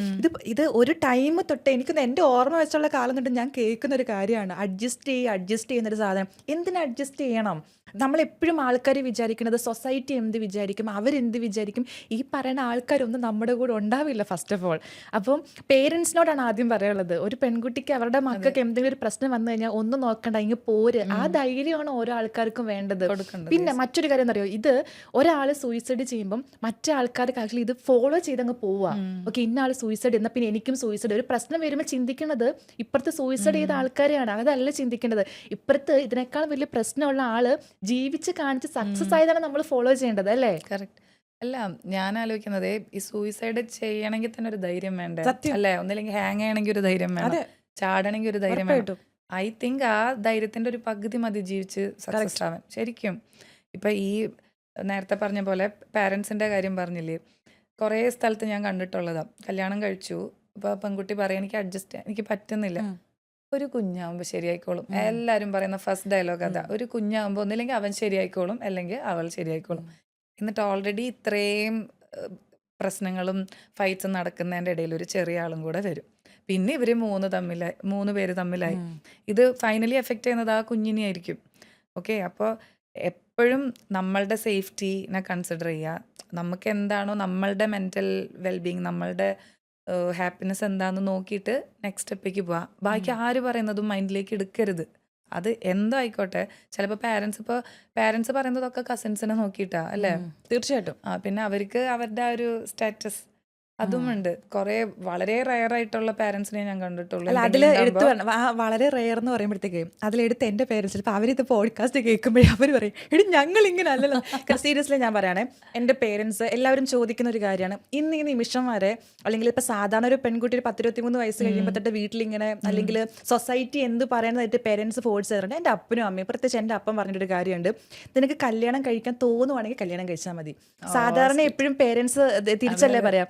അത് ഞാൻ ഭയങ്കര ബ്ലെസ്ഡ് ആണ് കേട്ടോ. എൻ്റെ പേരൻസ് എപ്പോഴും പറഞ്ഞ കാര്യം, കുഞ്ഞിലെ തൊട്ട് എനിക്ക് പറഞ്ഞു തന്നൊരു കാര്യമുണ്ട്, സെൽഫ് ഇൻഡിപെൻഡൻ്റ് ആകുക. നമ്മൾ നമ്മുടെ സ്വന്തം കാലിൽ നിൽക്കുക, അതിനുശേഷം വിവാഹം വേണമെങ്കിൽ കഴിച്ചോ. അപ്പോൾ എനിക്കത് സീരിയസ്ലി ഞാൻ പറയുന്നത്, എനിക്ക് പലപ്പോഴും പല ഇൻസിഡൻസും ഇങ്ങനെ കാണുമ്പം എനിക്ക് ഭയങ്കരമായിട്ട് കണക്റ്റ് ആവുന്നത്. അപ്പോൾ എനിക്ക് തോന്നാറുണ്ട് പേരൻസ് ഒരു പേരൻറ്റിങ് ഭയങ്കര ഇമ്പോർട്ടൻ്റ് ആണ്. ഒരു പേരൻസ് എങ്ങനെയാണോ ഒരു പെൺകുട്ടിയുടെ അടുത്ത് എസ്പെഷ്യലി നിൽക്കുന്നത്, അതുപോലെ ആയിരിക്കും അവളുടെ ഫ്യൂച്ചറും. ഈ പാരൻസിനെയും ഞാൻ പറയട്ടെ, അത് നമ്മളുടെ സിസ്റ്റത്തിന്റെ പ്രോബ്ലം. നമ്മളുടെ സിസ്റ്റം എന്താ, പാരൻസിന് ആക്ച്വലി ഒരു ഗേൾ ബേബി ഉണ്ടായിട്ടുണ്ടെങ്കിൽ ഒരു ബേർഡനാ അല്ലേ? പാരൻസ് എന്താ ചിന്തിക്കുന്നു, അയ്യോ ഗേൾ ബേബി ആയി, എങ്ങനെയെങ്കിലും കുറച്ച് പൈസ ഉണ്ടാക്കണം, നല്ലപോലെ സ്ത്രീധനം കൊടുക്കണം. അപ്പം അവർക്ക് ആ കുഞ്ഞ് ജനിക്കുമ്പോൾ തൊട്ട് നമ്മളുടെ പഴയ സിസ്റ്റം വെച്ച് ആ ഒരു ഗേൾ ബേബി ആണെങ്കിൽ അതൊരു ബേർഡനാ. അപ്പം അവര് ചിന്തിക്കുന്നത് കുറേ എന്തെങ്കിലും സേവ് ചെയ്യുക, എന്നിട്ട് ഒരു വീട്ടിലേക്ക് അയക്കുക. നമ്മുടെ സിസ്റ്റത്തിന്റെ പ്രോബ്ലം. പക്ഷെ ഇപ്പോ I think most of the ladies എല്ലാരും വർക്കിംഗ് ആ. അവർ ഈക്വലി പാരന്റ്സിനെ, ആൺമക്കൾ എങ്ങനെയാണോ നോക്കുന്നത് അതുപോലെ പെൺമക്കളും നോക്കുന്നുണ്ട്. അപ്പോൾ പാരന്റ്സിനെ നോക്കുമ്പോൾ റിട്ടേൺസ് വന്നു തുടങ്ങി. അങ്ങനെ ചേഞ്ച് ആയിട്ടുള്ള കുറെ പാരന്റ്സ് ഉണ്ട്. അപ്പൊ ഇതൊക്കെ ഞാൻ പറയുകയാണെങ്കിൽ ഇത് നമ്മുടെ സിസ്റ്റത്തിന്റെ പ്രോബ്ലം അല്ല, ഡൗറി സിസ്റ്റം. സത്യം, അതിന്റെ ഒരു ആവശ്യമില്ല. അല്ല, ഇതൊക്കെ നമ്മള് രണ്ടുപേരും ഒന്നല്ല, കുറച്ച് ഇടയ്ക്ക് ഈ പറയുന്ന പോലെ പ്രശ്നം വരുമ്പോൾ എല്ലാവരും പറഞ്ഞാലും നാളെ ഒരാൾ മോള് കല്യാണം കഴിക്കാൻ നേരത്ത് അല്ലെങ്കിൽ മക്കളും പറയും, അല്ലെങ്കിൽ ഇത്ര സ്വർണം ഇത്ര കൊടുക്കണം എന്നുള്ളത്. എനിക്കൊന്ന് ആൾക്കാരുടെ മെന്റാലിറ്റി ഇപ്പം നമ്മൾ ഈ ജീവിക്കണ നൂറ്റാണ്ടിൽ ഇതൊക്കെ മാറേണ്ട സമയമായിരിക്കണം. പിന്നെ നമ്മൾ ഈ പറഞ്ഞപ്പോൾ സൂയിസൈഡിന്റെ കാര്യമൊക്കെ പറഞ്ഞില്ലേ, അതാണ് ഞാൻ ആദ്യം നമ്മൾ തുടങ്ങിയ ടോപ്പിക്. അതായിരുന്നു ഇത് പെൺകുട്ടികൾക്ക് ഇപ്പം എത്ര പോസ്റ്റ് ഉണ്ട്, അല്ലെങ്കിൽ മെന്റലി അവർ സംടൈംസ് ഭയങ്കര, ഇപ്പം സൂയിസൈഡ് തന്നെ എനിക്ക് തോന്നുന്നു നമുക്ക് ഒരു സെക്കൻഡിൽ തോന്നുന്ന ഒരു തോന്നൽ മാത്രമാണ്, ബുദ്ധിമോശമാണ്. ഒരു സെക്കൻഡോട് നമുക്ക് റിട്ടേൺ വരാൻ പറ്റണമെങ്കിൽ അത് കഴിഞ്ഞു, പിന്നെ നമുക്ക് ചിന്തിക്കാനേ പറ്റില്ല. അപ്പം നമ്മളെപ്പോഴും ഇപ്പം ആദ്യം പറഞ്ഞതുപോലെ, ഇപ്പം ആരെയും ഞാൻ ഇവിടെ ഒരു ടോപ്പിക് കൊണ്ടിരുത്താൻ തന്നെ കാരണം വെച്ചാൽ സെൽഫ് ഇൻഡിപെൻഡൻ്റ് ആയിട്ടുള്ള, ഇപ്പം കല്യാണം കഴിഞ്ഞു 2 കുട്ടികളുണ്ട്, പക്ഷെ ഇപ്പോഴും പാഷൻ ഫോളോ ചെയ്യുന്നു, സ്ട്രോങ് ആയിട്ട് മുന്നോട്ട് പോകുന്നു. ഇത് കാണുമ്പോൾ നമ്മളെ കേൾക്കുന്ന അമ്മമാരുണ്ടാവും, അല്ലെങ്കിൽ കല്യാണം കഴിച്ച ആൾക്കാരുണ്ടാവും, അവർക്കൊക്കെ ശരിക്കും പറഞ്ഞാൽ ഒരു ഇൻസ്പിറേഷൻ ആയിരിക്കും. അല്ല, എൻ്റെ സ്റ്റോറിയിൽ എനിക്കറിയില്ല എത്രത്തോളം ഇൻസ്പയർഡ് ആവുന്നത്. Like I have A very supportive husband. അത് ഞാൻ വരുന്നുണ്ട്. അല്ല, ഞാൻ പറഞ്ഞത് അതല്ല കേട്ടോ, ഹസ്ബൻഡ് മറ്റേ വിഷ്ണുചേട്ടൻ ഇത് കാണുന്നുണ്ടെങ്കിൽ കേട്ടോ, അതല്ല ഞാൻ ഉദ്ദേശിച്ചത്, അതിലേക്ക് ഞാൻ വരുന്നുണ്ട്. അല്ല, ഇപ്പം ഒരാൾക്ക് നമ്മളെയും കൊണ്ട് എന്തെങ്കിലും ഒരാൾ നോക്കുന്ന സമയത്ത് ഇപ്പം ആയിരിക്കും, ഇപ്പം നമ്മൾ പറയില്ല, നമുക്ക് നമ്മുടെ ഒരു വാല്യൂ അറിയില്ല. രണ്ടാമതൊരാൾ പുറത്തു നോക്കുമ്പോഴത്തേക്കും ഓക്കെ, ആൾ കല്യാണം കഴിഞ്ഞു, പാഷൻ ഫോളോ ചെയ്യുന്ന 2 കുട്ടിയായിട്ടും വീണ്ടും അവർ അത്രയും ആക്റ്റീവായിട്ട് നിൽക്കുന്നുണ്ടല്ലോ. അപ്പം ഹസ്ബൻഡിനെ സപ്പോർട്ട് ചെയ്യാൻ എല്ലായിടത്തും കേട്ടിട്ടുണ്ട്. ഹസ്ബൻഡ് വളരെ സപ്പോർട്ടീവാണ്. ആൻഡ് ഓൾസോ എടുത്തു പറയേണ്ട കാര്യം, കല്യാണത്തിന് ശേഷമാണ് ഈ ഡാൻസ് മേഖലയിലേക്ക് എനിക്കത് പേരൻസ് പോലും ആ ടൈം അത്ര സപ്പോർട്ട് അല്ലായിരുന്നു ഡാൻസിന് വേണ്ടിയിട്ട്. പക്ഷെ കല്യാണത്തിന് ശേഷമാണ് ഇത്രയും ഒരു ആക്റ്റീവ് ആയിട്ട് മാറി. ഇപ്പൊ ഹസ്ബൻഡിന്റെ സപ്പോർട്ട് വളരെ ഇമ്പോർട്ടന്റ് ആണ്. ഹസ്ബൻഡിനെ പറ്റി പറയും, നിങ്ങളുടെ ലവ് മാരേജ് ആയിരുന്നിരിക്കട്ടെ, കോളേജ് പ്രണയം. ലവ് മാരേജ് എന്ന് പറയാനല്ലോ 2 ചേട്ടന്മാരെ എനിക്ക്. അപ്പൊ അന്ന് ഇങ്ങനെ യെസ് പറയാനൊക്കെ പേടിച്ച 80s അല്ല, 89 മീൻസ് 89 ബോൺ ആട്ടോ. എന്നിട്ട് ഇതൊക്കെ ഇതൊക്കെ അതിലേക്ക് ഞാൻ വരട്ടെ. ഇത് പറഞ്ഞതിന് മുന്നേ വയസ്സിലൊന്നും ഒരു കാര്യമില്ല. I don't believe in age. Correct അടിക്ക്, ഞാൻ സെയിം സാധന. പിന്നെ എനിക്ക് ഇപ്പം വയസ്സ് പറഞ്ഞില്ലേ, എനിക്ക് ഇഷ്ടമല്ലാത്ത 2 കാര്യങ്ങൾ എൻ്റെ ലൈഫിലുള്ളൂ. എന്താ അറിയോ? ഏജ് ചോദിക്കുന്നതായിരിക്കും. ഏജ് ഞാൻ ഇന്ന് വരെ ഉണ്ടല്ലോ ഒരാളോട് ഏജ് ചോദിച്ചിട്ടില്ല, സത്യം പറയാണ്. പിന്നെ ഞാൻ ഇവിടെ ദുബായിൽ വന്നു കഴിഞ്ഞ് പഠിച്ചൊരു കാര്യം എന്താണെന്നറിയോ, ഞാൻ വർക്ക് ചെയ്ത ഫസ്റ്റ് കമ്പനിയിൽ ഞാനായിരുന്നു അന്ന് ഏറ്റവും ചെറുത്. അപ്പം ഞാൻ ആൾക്കാരെയും മലയാളീസിനൊക്കെ, യൂറോപ്യൻ കമ്പനി ആയിരുന്നു, മലയാളീസ് കുറച്ച് പേരുണ്ട്. അപ്പോൾ എല്ലാവരും ചേച്ചി ചേട്ടാ ചേച്ചി. അപ്പോൾ എൻ്റെ HR മലയാളിയായിരുന്നു. HR വിളിച്ചിട്ട് പറഞ്ഞു, ആരെയും ഇനിയും ചേച്ചി ചേട്ടാന്ന് വിളിക്കരുത്, കോൾ ദ നെയിം. അതിനുശേഷം ഇന്ന് വരെ ഞാൻ ആരെയും ചേച്ചി ചേട്ടാന്ന് വിളിച്ചിട്ടില്ല. അതുകൊണ്ട് പഠിച്ചതല്ല, എനിക്ക് പേഴ്സണലി തോന്നി. അല്ല, ഇപ്പം ഇംഗ്ലീഷുകാരുടെ ഒരു ഇതൊക്കെ എന്ന് പറഞ്ഞാൽ അവരാരും ചേച്ചി ചേട്ടാന്നൊന്നും വിളിക്കത്തില്ല, അവർ പേരാണ് വിളിക്കുന്നത്. അതിലൊരു റെസ്പെക്റ്റ്, ഒരു കണക്ഷൻ ഉണ്ടായാൽ മതി. ആദ്യം വിചാരിക്കേണ്ടത്, നമുക്ക് മനസ്സിൽ എത്ര പ്രായമുണ്ടോ കറക്റ്റ് അല്ലേ? അതായത് ബയോളജിക്കൽ ഏജിലോ ക്രോണോളജിക്കൽ ഏജിലോ ഒന്നും ഒരു കാര്യമില്ല. മെൻ്റൽ ഏജ് നിങ്ങൾക്ക് ഇപ്പം നിങ്ങളൊന്ന് ഈ പോഡ്കാസ്റ്റ് കേട്ടോണ്ടിരിക്കുന്ന ആൾക്കാർ നിങ്ങളൊന്ന് മനസ്സിൽ ചിന്തിക്കുക, നിങ്ങളുടെ മെൻ്റൽ ഏജ് ഇപ്പം എത്രയുണ്ട് മെൻ്റൽ ഏജ്? എൻ്റെ ഏജ് ഒരു 10 ഞാൻ അത് ക്രോസ് ചെയ്തിട്ടില്ല. കാരണം എൻ്റെ ഫ്രണ്ട്സ് എന്ന് പറയുന്ന എൻ്റെ സ്റ്റുഡൻസാ. എൻ്റെ വാട്സാപ്പ് എടുത്ത് നോക്കിയിട്ടുണ്ടെങ്കിൽ അതാ ഞാൻ വാട്സാപ്പിൽ റെസ്പോണ്ട് ചെയ്യാത്ത അതിലേക്ക് ഞാൻ വരുന്നുണ്ട്. 1000 ചാറ്റ്സ് 100. അപ്പോൾ എല്ലാരും വിചാരിക്കും ഇത് കാര്യമായ എന്തോ ഭയങ്കര ചാറ്റ്സ് അല്ല, എൻ്റെ സ്റ്റുഡൻസാ. What did you have for breakfast, hey pookie എന്നൊക്കെ പറഞ്ഞിട്ട് എനിക്ക് വരുന്ന എൻ്റെ സ്റ്റുഡൻസ് മെൻ്റൽ ഏജ് 10 ഒരു 10 to 15 അത് 10 to 15. ഓക്കെ, ഞാൻ അത്രയൊന്നും കുറയ്ക്കുന്നില്ല. ഒരു 23.5 അങ്ങോട്ടും ഇല്ല ഇങ്ങോട്ടും ഇല്ല. ഷാമിന്റെ മെൻ്റൽ ഏജ് എത്രയാ? ചോദിക്കില്ല. ഞാൻ ഓൾറെഡി ഭയങ്കര ഞങ്ങളിനി എങ്ങോട്ട് പോവാ. അല്ല ഷാമി പെട്ടെന്ന് എന്നോട് ക്വസ്റ്റ്യൻ കുറച്ച് സമയം തരും ആലോചിക്കാനത്. അപ്പം നമ്മൾ പറഞ്ഞോണ്ടിരുന്ന ഹസ്ബൻഡിനെ പറ്റി. ഹസ്ബൻഡ് ആളെങ്ങനെയാ, ലൈക്ക് എന്നെ ഭയങ്കരമായിട്ട് പാമ്പർ ചെയ്ത് കൊണ്ട് നടക്കുന്ന ആളൊന്നുമല്ല. അയ്യോ അങ്ങനെയൊന്നുമല്ല. ബട്ട് എന്തെങ്കിലും ഞാൻ ഡള്ളായിട്ടുണ്ടെങ്കിൽ ആള് ഭയങ്കര സ്ട്രോങ് ആയിട്ട് നല്ല പോലെ സപ്പോർട്ട് ചെയ്യും. ഈവൻ ഡാൻസിൽ in the sense family first. Okay, അതിപ്പോൾ എനിക്കും അങ്ങനെയാണ്. കിട്ടുന്ന ടൈം ഫുൾ ഫാമിലിക്ക് വേണ്ടി സ്പെൻഡ് ചെയ്യുന്ന 2 ആൾക്കാരാണ് ഞങ്ങൾ. അപ്പം ഞാൻ മക്കളെ കഴിഞ്ഞ് അതും ക്രോസ് ചെയ്ത് ഡാൻസിൻ്റെ പിന്നാലെ പോയ ആൾക്ക് പിടിക്കത്തില്ല. അതെനിക്കും അറിയാം, അങ്ങനെ ചെയ്യാൻ പാടില്ല. അപ്പം അങ്ങനെ കുറച്ച് ലിമിറ്റേഷൻസ് അവിടെ ഇവിടെയും ഒക്കെ നമ്മൾ തമ്മിൽ ഡിസ്കസ് ചെയ്ത് വി റെസ്പെക്ട് ഈച്ച് അതർ. ഞങ്ങളുടെ ചിന്താഗതികൾ എന്താണോ, അപ്പം അല്ലെങ്കിൽ നമ്മളുടെ ഫ്യൂച്ചറിനെ കുറിച്ചുള്ള സംസാരമാണ് എന്താണെങ്കിലും ഞങ്ങൾ ഇരുന്ന് സംസാരിച്ച് അത് ഞങ്ങളുടേതായിട്ടുള്ളൊരു ലോകമാണ്. അപ്പോൾ അവിടെ എനിക്ക് തോന്നുന്നു കൂടുതലും ഭയങ്കര ലവ് ഉണ്ട്, ലവ്, റെസ്പെക്ട് എല്ലാം. അപ്പോൾ I think I got A very good partner. അപ്പം നമ്മളങ്ങനെ ഹസ്ബൻഡിനെ പറ്റി പറഞ്ഞു, ഫാമിലിനെ പറ്റി പറഞ്ഞു. ആൻഡ് എനിക്കൊരു വലിയ താങ്ക്സ് പറയാനുണ്ടോ, അത് ഞാൻ പറയാൻ മറന്നുപോയി. കാരണം 1.5 വയസ്സുള്ള ഇളയ കുട്ടിക്ക് മോന് കുഞ്ഞു വാവ 1.5 വയസ്സുള്ളൊരു വാവേനെ ഇട്ടിട്ടാണ് കേട്ടോ ഈ ഒരു പോഡ്കാസ്റ്റിലേക്ക് വന്നത്. താങ്ക് യു സോ മച്ച് അതിന് കേട്ടോ. ഓക്കെ, ഇനിയും നമ്മുടെ പോയിന്റിലേക്ക്. ഇപ്പം ഫാമിലീൻ്റെ സപ്പോർട്ട് പറഞ്ഞു. ഇപ്പോൾ ആര്യ ബാലകൃഷ്ണൻ എന്ന് പറയുന്ന ഒരാളെ UAE ഞാൻ ആദ്യം പറഞ്ഞതുപോലെ തന്നെ എല്ലാ ആൾക്കാർക്കും വളരെ ഫെമിലിയർ ആണ്. കാരണം ഇൻസ്റ്റഗ്രാമിൽ 6 ലക്ഷത്തിലധികം ഫോളോവേഴ്സ് ഇല്ലേ, അറിയുന്നുണ്ടോ? പിന്നെ ഇതൊക്കെ എന്തോ ചെറുതാന്നൊക്കെ. യൂട്യൂബിൽ 1 മില്യൺ സബ്സ്ക്രൈബേഴ്സ് എങ്ങനെ സാധിക്കുന്നടോ? ഞാൻ സോഷ്യൽ മീഡിയ വളരെയധികം വെറുപ്പിച്ചിരുന്ന ഒരു സമയത്ത്. പക്ഷേ വേറെ കാര്യം അറിയാം, ആര്യൻ്റെ പല ഡാൻസ് വീഡിയോ കണ്ട് ഇപ്പോഴും ആൾക്കാർ യൂട്യൂബ് വെച്ചിട്ട് വീട്ടിൽ വർക്കൗട്ട് ചെയ്യുന്ന ആൾക്കാരുണ്ട്. എൻ്റെ കസിൻ പറഞ്ഞിട്ടുണ്ട്, എൻ്റെ കസിൻ്റെ ഡെലിവറി ടൈമിലൊക്കെ ആ വീഡിയോ കണ്ടിട്ട് വർക്കൗട്ട് ചെയ്യുമായിരുന്നെന്നും. ആക്ച്വലി ഒരുപാട് ആൾക്കാരുണ്ട്. എനിക്കിത് കഴിഞ്ഞ ദിവസം നമ്മുടെ റിമി ടോമി ഇല്ലേ, ആളുടെ മമ്മിയുടെ സ്റ്റോറി കണ്ടിരുന്നു. ഡാൻസ് ഷെയർ ചെയ്തിട്ടുണ്ടായിരുന്നു. അപ്പൊ എങ്ങനെയാണ് ഇതിനെല്ലാത്തിനും കൂടി സോഷ്യൽ മീഡിയയിൽ ആക്റ്റീവായിട്ടും അതും ഡാൻസ് ഒക്കെ? എൻ്റെ അമ്മോ, എൻ്റെ കണ്ണ് ഒരു സൈഡിൽ നിന്ന് ഇപ്പുറത്തെ സൈഡിൽ പോയപ്പോഴും അടുത്ത ഭയങ്കര ആക്റ്റീവ് ആൻഡ് എനർജറ്റിക് ആണ് ഡാൻസ് കളിക്കുമ്പം. ബട്ട് എങ്ങനെ?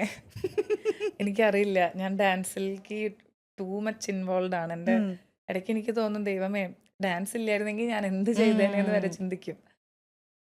ഡെസ്ക് ജോബ് ആയിരുന്നല്ലോ, ലൈക്ക് ഞാൻ വർക്ക് ചെയ്തിരുന്നു കേട്ടോ. എന്നിട്ട് അതിന്ന് എബ്സ്കോണ്ട് ചെയ്തിട്ട് D4 ഡാൻസിൽ പോയൊരു കക്ഷിയാണ്. അതിൽ വരുന്നുണ്ട്. അപ്പം D4 ഡാൻസിലേക്ക് വരും. കാരണം D4 ഡാൻസ് അതാണ് ഞാൻ പറയാൻ വന്നത്. ഞാൻ പറഞ്ഞു കഴിഞ്ഞാൽ ഇവിടുന്ന് തുടങ്ങി കഴിഞ്ഞാൽ ഇപ്പുറത്തെ സ്റ്റോപ്പ് മാറി കഴിയുമ്പോൾ എന്നോട് പറയണം വിൽസി ഈ സ്റ്റോപ്പിലാണ് വന്ന് ഇറങ്ങുന്നുള്ളത്. കാരണം വണ്ടി ഇവിടുന്ന് സ്റ്റാർട്ട് ചെയ്ത് കഴിഞ്ഞാൽ പിന്നെ എനിക്കൊരു സ്റ്റോപ്പ് ഉണ്ടാവില്ല. അത് മനസ്സിലായില്ലേ?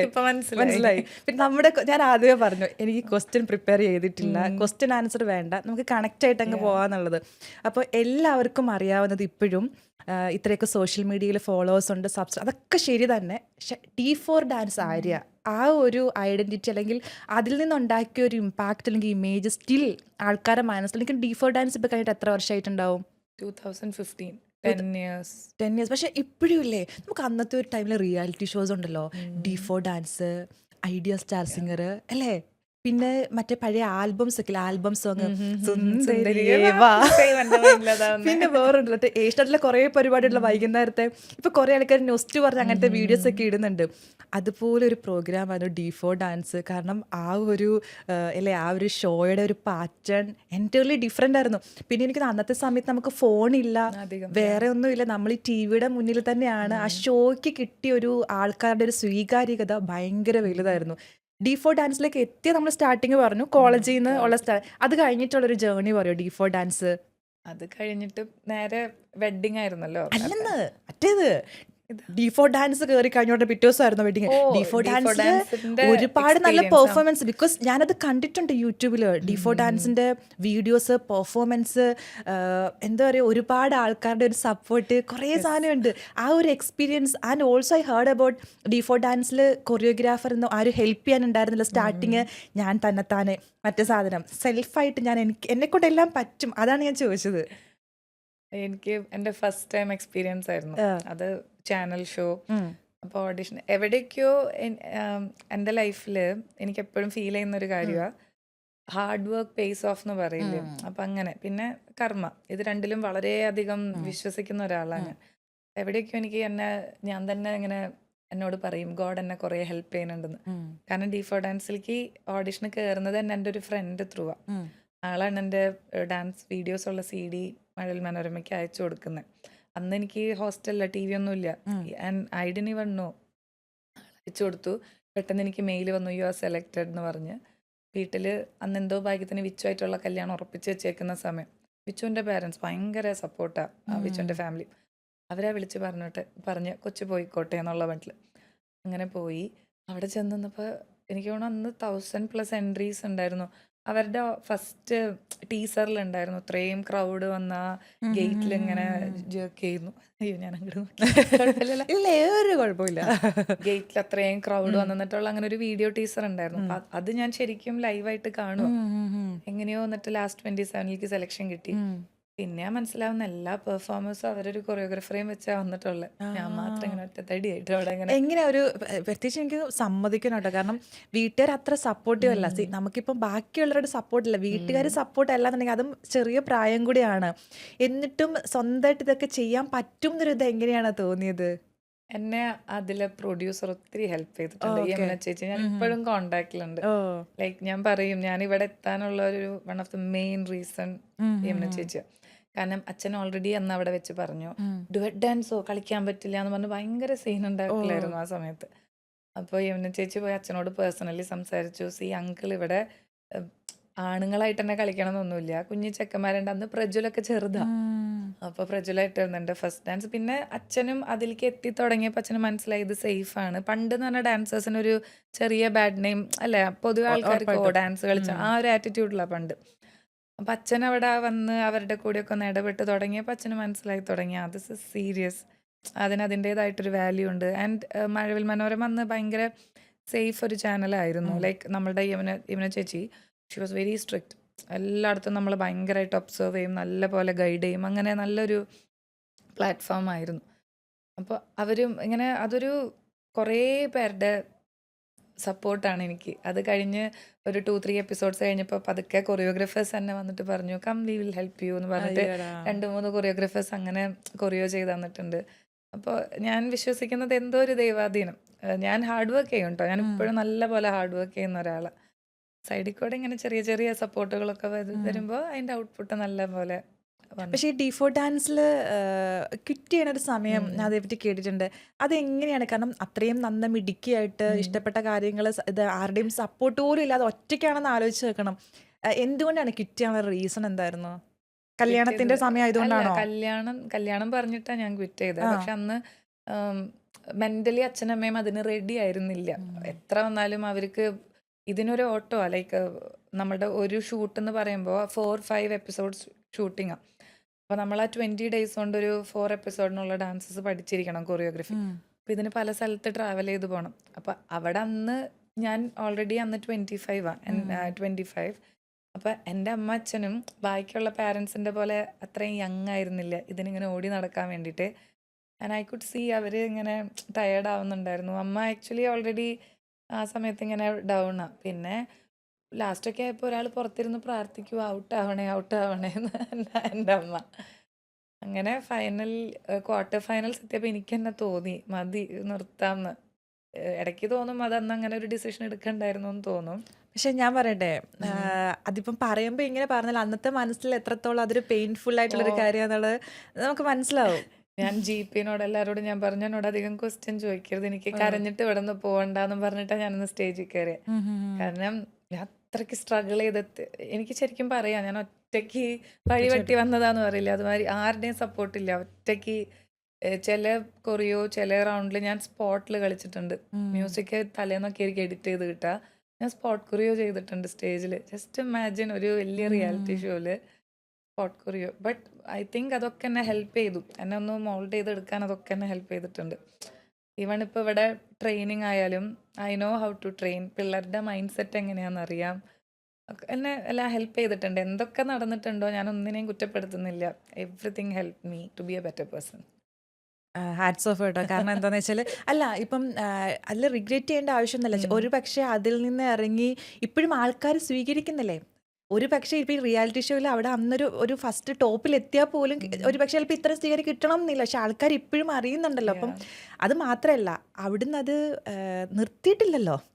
അത് ഇപ്പോഴും ഈ ഒരു 10 വർഷത്തിന് ശേഷം അതിനേക്കാളും വളരെ ആക്റ്റീവായിട്ട് സ്റ്റുഡിയോയും കാര്യങ്ങളും ദുബായിൽ, എസ്പെഷ്യലി ഞാൻ പറയാണ് UAE അല്ലെങ്കിൽ ദുബായിലൊരു രാജ്യത്ത് ഒരു ആൾ വന്നിട്ട് ഒരു സ്റ്റുഡിയോ ഇടുക അല്ലെങ്കിൽ ഇത്രയും സ്റ്റുഡൻസിനെ മാനേജ് ചെയ്ത് പോവുക ഒരു പെണ്ണെന്ന് പറയുമ്പോഴത്തേക്കും അതൊരു ചെറിയ സിമ്പിൾ പരിപാടിയല്ല. അതിന് അതിൻ്റെതായ എഫേർട്ട് വേണം. പാഷൻ കൊണ്ട് മാത്രം പോരാ. അതിൻ്റെ ഇപ്പുറത്തെ ഹാർഡ് വർക്കിങ്ങും കുറേ അത്രയും നമ്മുടെ ചുറ്റിനുമുള്ള ആൾക്കാരുടെ ഒരു കൂടെ വേണം. അതിലൊരു പക്ഷെ അന്നത്തെ ഒരു ആഗ്രഹം ഒരു പക്ഷേ ദൈവം കണ്ടിട്ടായിരിക്കുമല്ലോ ആ ഒരു ഇവിടെ വരെ എത്തിയത്.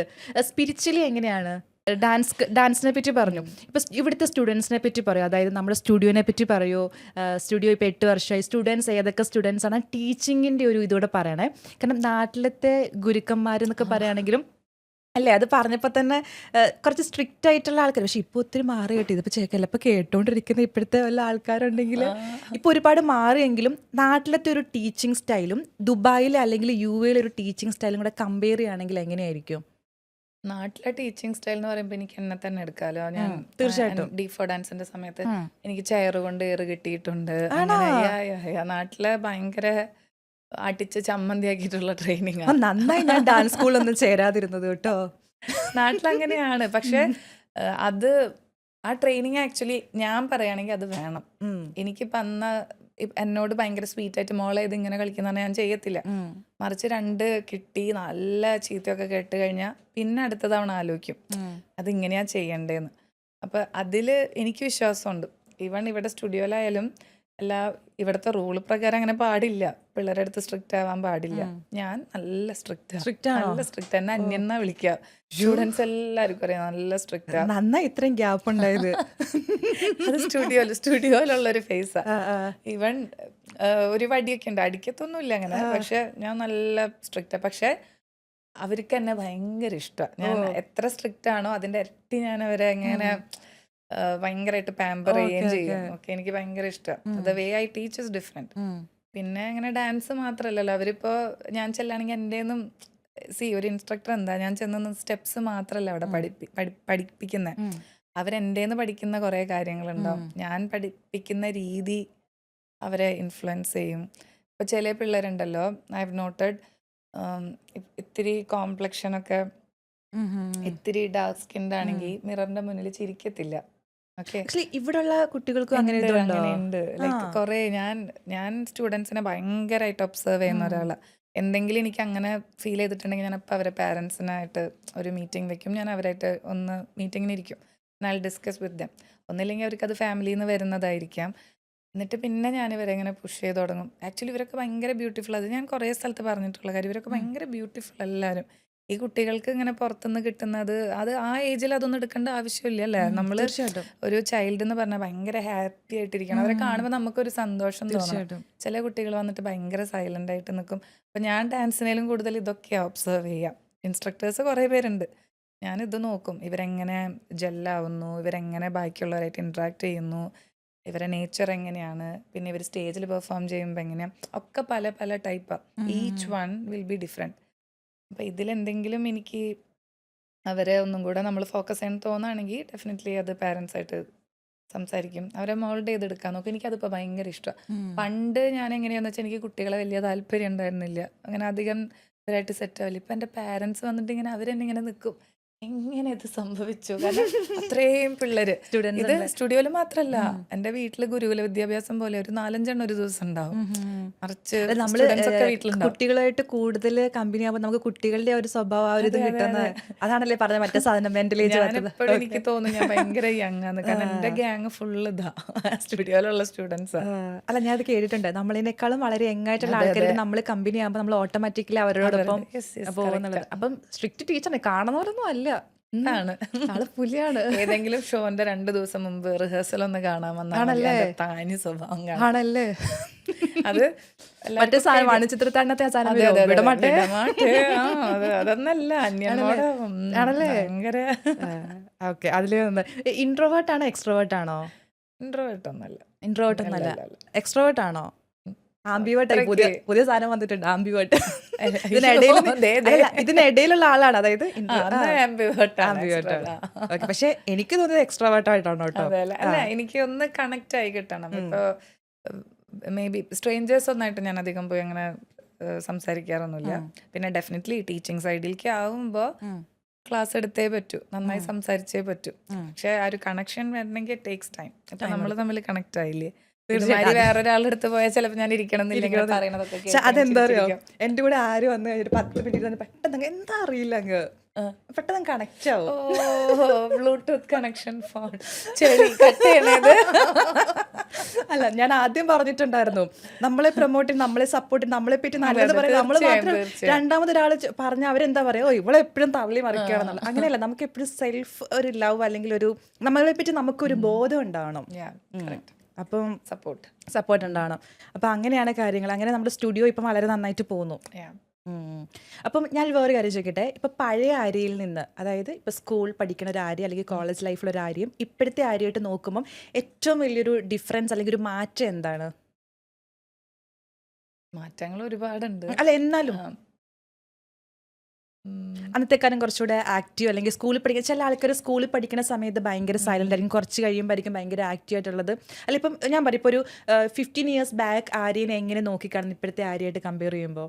ഞാനിപ്പോ ആക്ച്വലി ഭയങ്കര സ്ട്രോങ് അത് ആ ഒരു ഇതാണ്. ലൈക്ക് മുമ്പൊക്കെ ഞാൻ എങ്ങനെയാന്ന് വെച്ചാൽ കുറച്ച് കിട്ടുമ്പോഴേക്കും ഞാൻ ഇരുന്ന് കരയുമായിരുന്നു. ഇപ്പൊ ഞാൻ കരയുന്നോടത്ത് വരെ ഞാൻ എന്റെ ടൈം സേവ് ചെയ്യാൻ നോക്കും. That's the difference. പിന്നെ എപ്പോഴും എൻ്റെ ലൈഫിൽ എപ്പോഴും ഒരു കംബാക്കാ. D4 ഡാൻസ് പറഞ്ഞു അല്ലേ, D4 ഡാൻസ് കഴിഞ്ഞ് ഞാൻ UAE-ലെത്തുമ്പോൾ ഭയങ്കര ഡ്രീം വേൾഡിലാണ് ഞാൻ കയറി വരുന്നത്. ഇനി അച്ഛനമ്മേനെ പേടിക്കണ്ടല്ലോ, നല്ല ആളിനെ കിട്ടിയത്, ഒന്നും ചോദിക്കാൻ പറയില്ല, ഫുൾ ഷോ ചെയ്ത് UAE ഞാൻ കലക്കി മറിച്ചിടുന്നുള്ള ആറ്റിറ്റ്യൂഡിലാണ് വരുന്നത്. ജൂലൈയിൽ ഫസ്റ്റിൽ ഞാൻ ഇവിടെ വന്നു, ഞാൻ ഓഗസ്റ്റിൽ പ്രഗ്നൻ്റ് ആണല്ലേ. പിന്നെ സ്റ്റോപ്പ്. ഇത് കഴിഞ്ഞ് പിന്നെ ഒരു കംബാക്ക് വന്നത് 2017.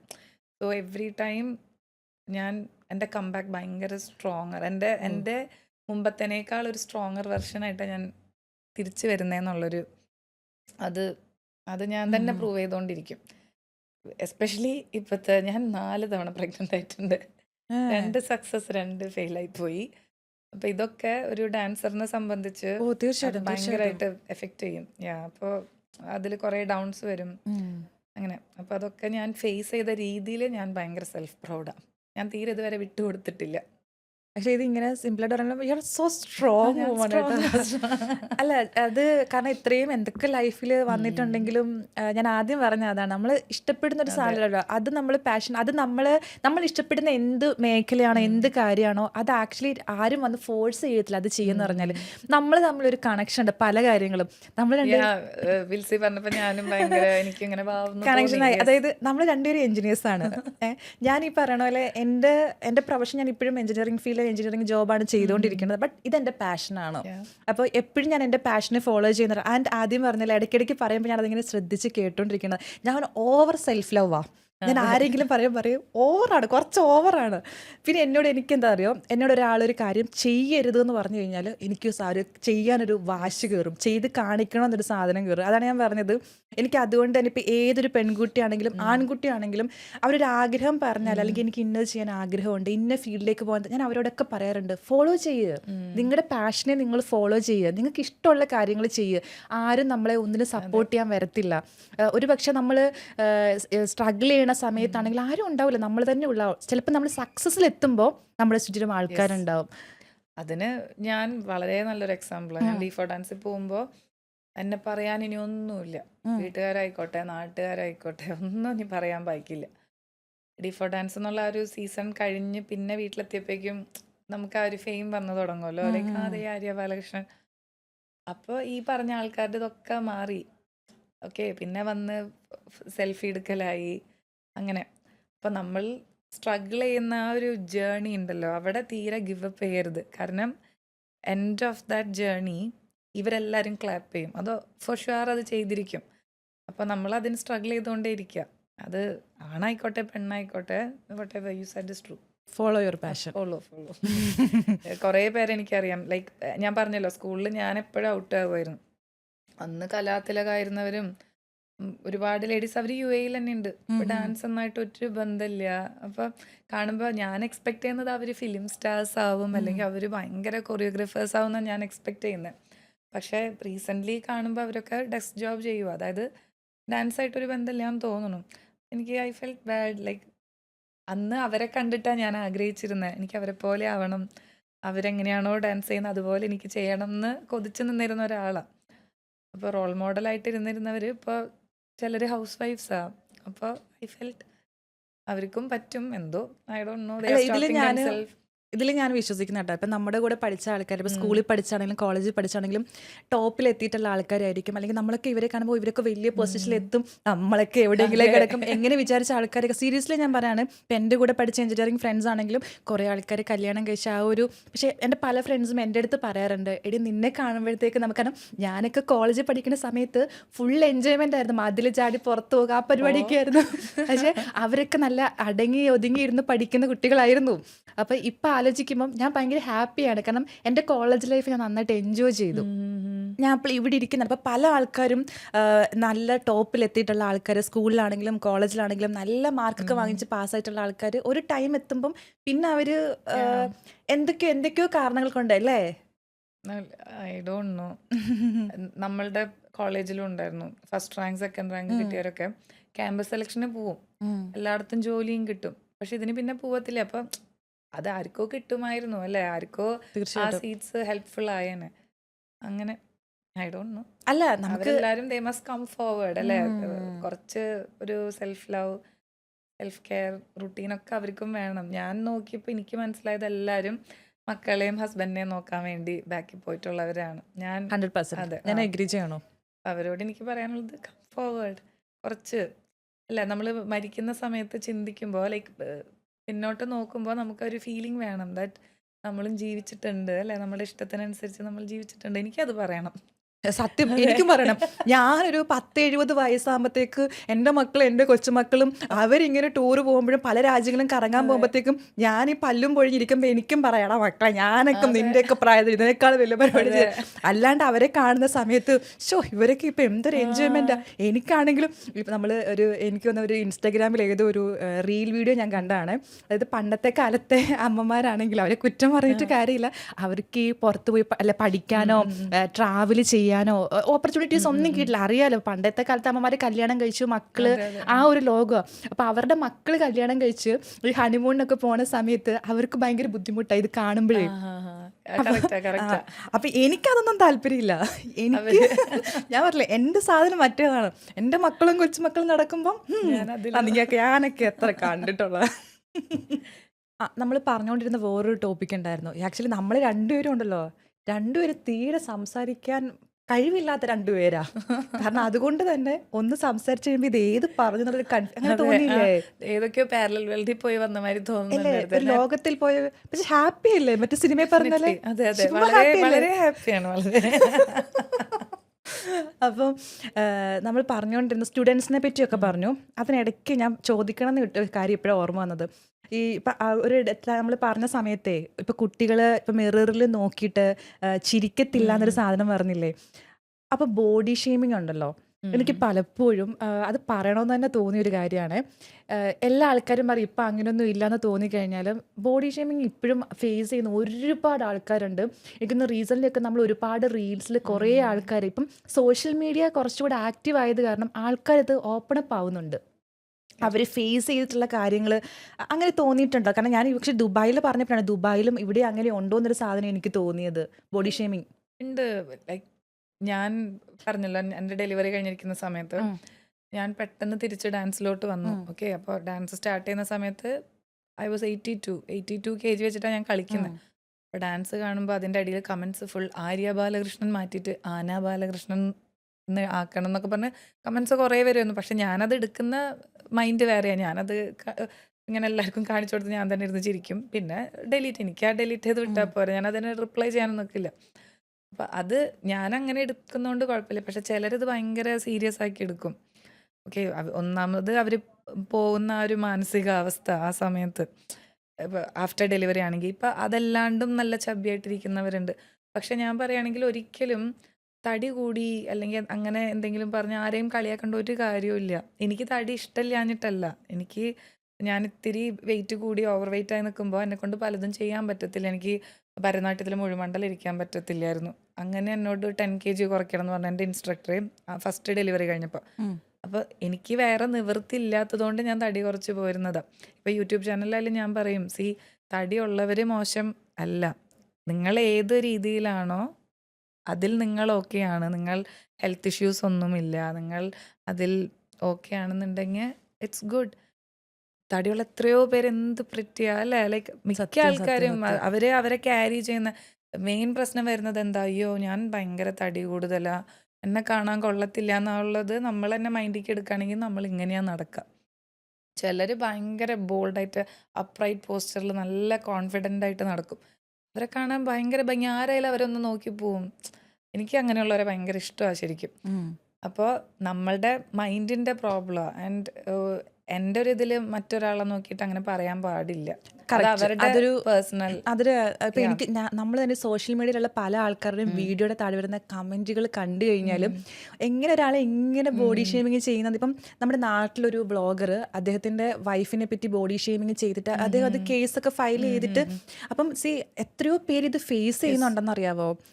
വണ്ണം കൂടിപ്പോയി അല്ലെങ്കിൽ കറുത്തിട്ടാണുള്ളത്. ശരിക്കും നമ്മൾ അതങ്ങനെ ചെയ്യാൻ പാടില്ല. ബോഡി ഷേമിങ് അത് പാടില്ല. അതിന്റെ ആവശ്യം എന്താ? ഒരുപാട് ആൾക്കാർ ഫേസ് ചെയ്യുന്നുണ്ട്.